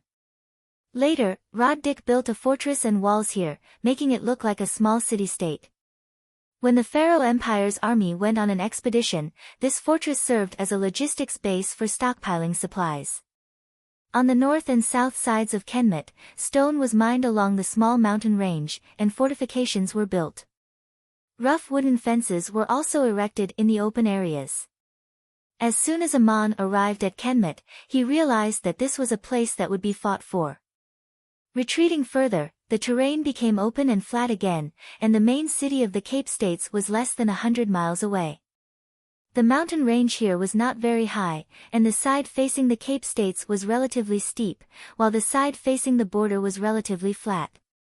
If Kenmet and this line of defense were to be captured by the Uruk Legion, the enemy would have a great advantage in resisting the counterattack from the hinterland of the Igut.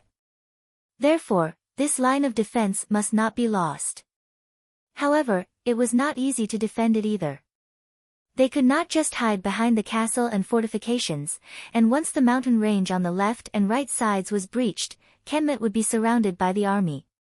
This was just a small town, and the walls were not very high. It would be difficult to defend against continuous attacks. Although the town could be garrisoned by an army, it would be too crowded if they were trapped inside. If they did not set up a battle formation, they would lose the advantage of a large army. Therefore, the battle plan formulated by Ammon was to set up a battle formation outside the town, relying on the castle and fortifications behind them as support and cover. If the battle was disadvantageous, they could retreat calmly, and after a solid defense, they could attack again. It would be a tough battle of offense and defense. Ammon unexpectedly met Gabriel in Kenmet. This supreme warrior was sent to replace the injured dragon Shadow, the commander of the Legion of Isis, who had returned to the rear to recuperate. During the battle between the Pharaoh army and the Hittite army, there were also many casualties in the army. For example, the supreme mage Sazan and the supreme warrior Vega, who delivered the message to the Legion of Isis, were seriously injured and could no longer participate in the battle at this moment. The Adoratrice had also sent Gabriel to the front line, which showed that she attached great importance to this place. Ammon said to Gabriel, "You came at the right time. My front commander, John, was seriously injured in the battle and is no longer able to go to battle. The lineup of the Legion of Isis is currently incomplete. I want to organize the elites of the three legions into a vanguard battle formation, and you will be the front commander. This task is very dangerous, would you like to accept it?" Gabriel put his hand on the hilt of his sword and bowed. "You are the commander-in-chief of the battlefield. Since it is a military order, why ask me whether I accept it or not? This is an honor for me, thank you for your trust." Of course, Ammon trusted Gabriel. He knew very well the loyalty and courage of this supreme warrior. Back then, when Maria recommended Gabriel to be the frontline commander of the Anare Legion, Ammon did not accept it and chose John instead. On one hand, it was because he did not want to take away the most important helper of the Adoratrice. On the other hand, it was also because of his position. He needed absolute authority to command his subordinates, and John was obviously more suitable. But now, he was the commander-in-chief of the battlefield, and he naturally had to appoint someone he understood and trusted for a position of great importance to the front line. Since Gabriel had gone to the front line, it meant that she was in charge. This mission was also very dangerous, because it was very likely that she would have to face the #1 warrior of the continent, Enkidu. Gabriel had just received her new appointment when the Uruk Legion arrived at the gates of the city. Gilgamesh also understood the situation and did not directly attack Kenmet. Instead, he set up camp a few dozen miles away and sent messengers to deliver a declaration. Of course, an army had to send out a declaration to declare why they were going to war and what the purpose of the war was. This was not only to take the moral high ground, but also to boost the morale of the army. The contents of the declaration were as follows: "The great, dignified, and merciful God Marduk, heaven and earth will bend to your will, the offerings of future generations will never be forgotten. The harvest of the land granted by the gods will fill the granaries, please accept the eternal offerings of men. I hear your call, I look up to your glory, your radiance will shine upon our army. Advance to the gate of earth and sea.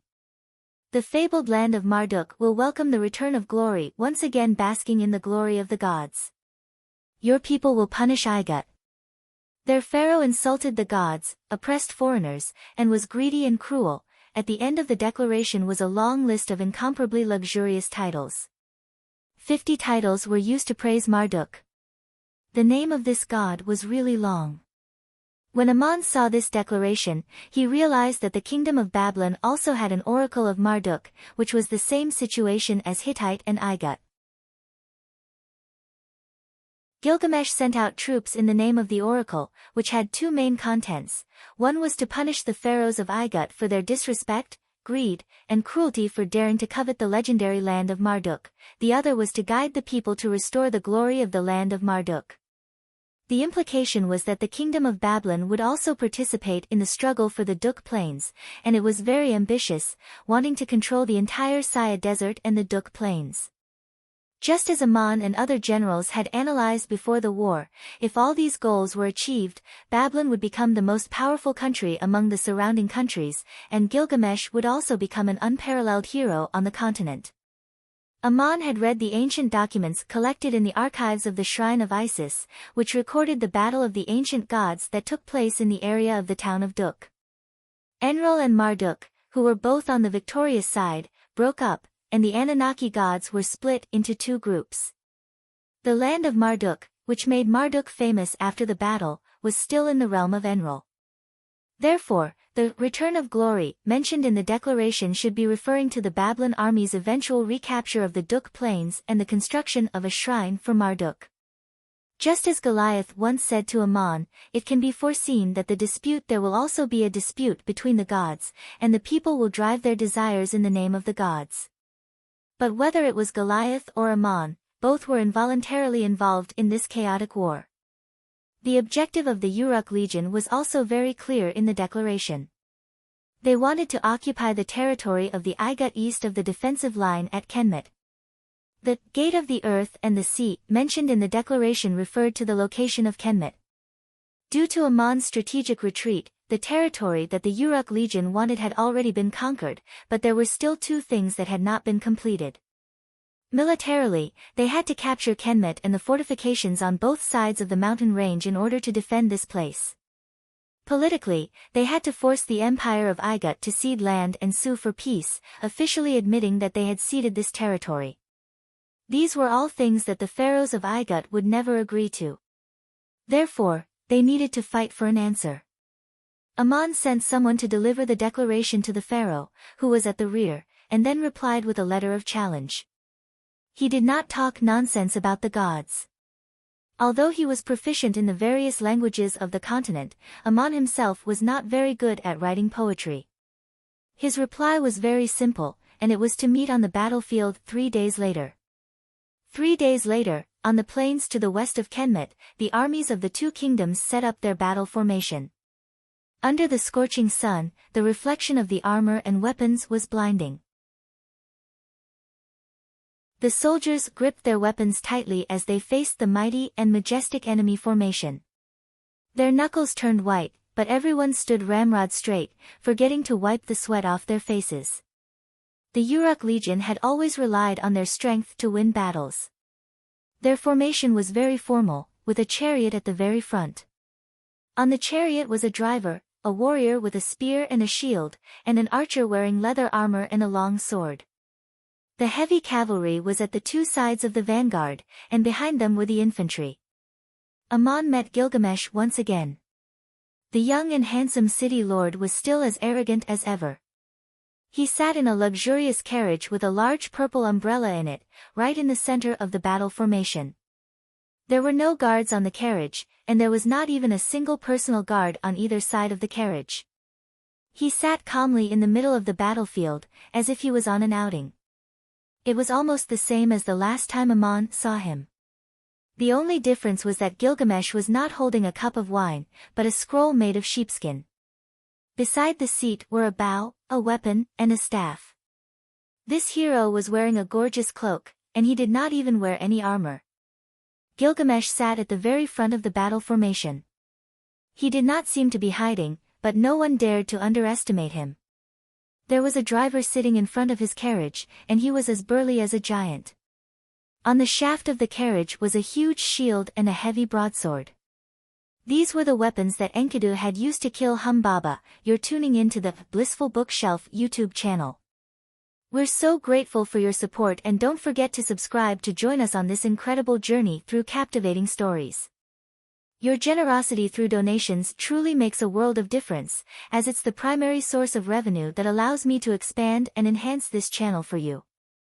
Thank you from the bottom of my heart for being a part of this adventure.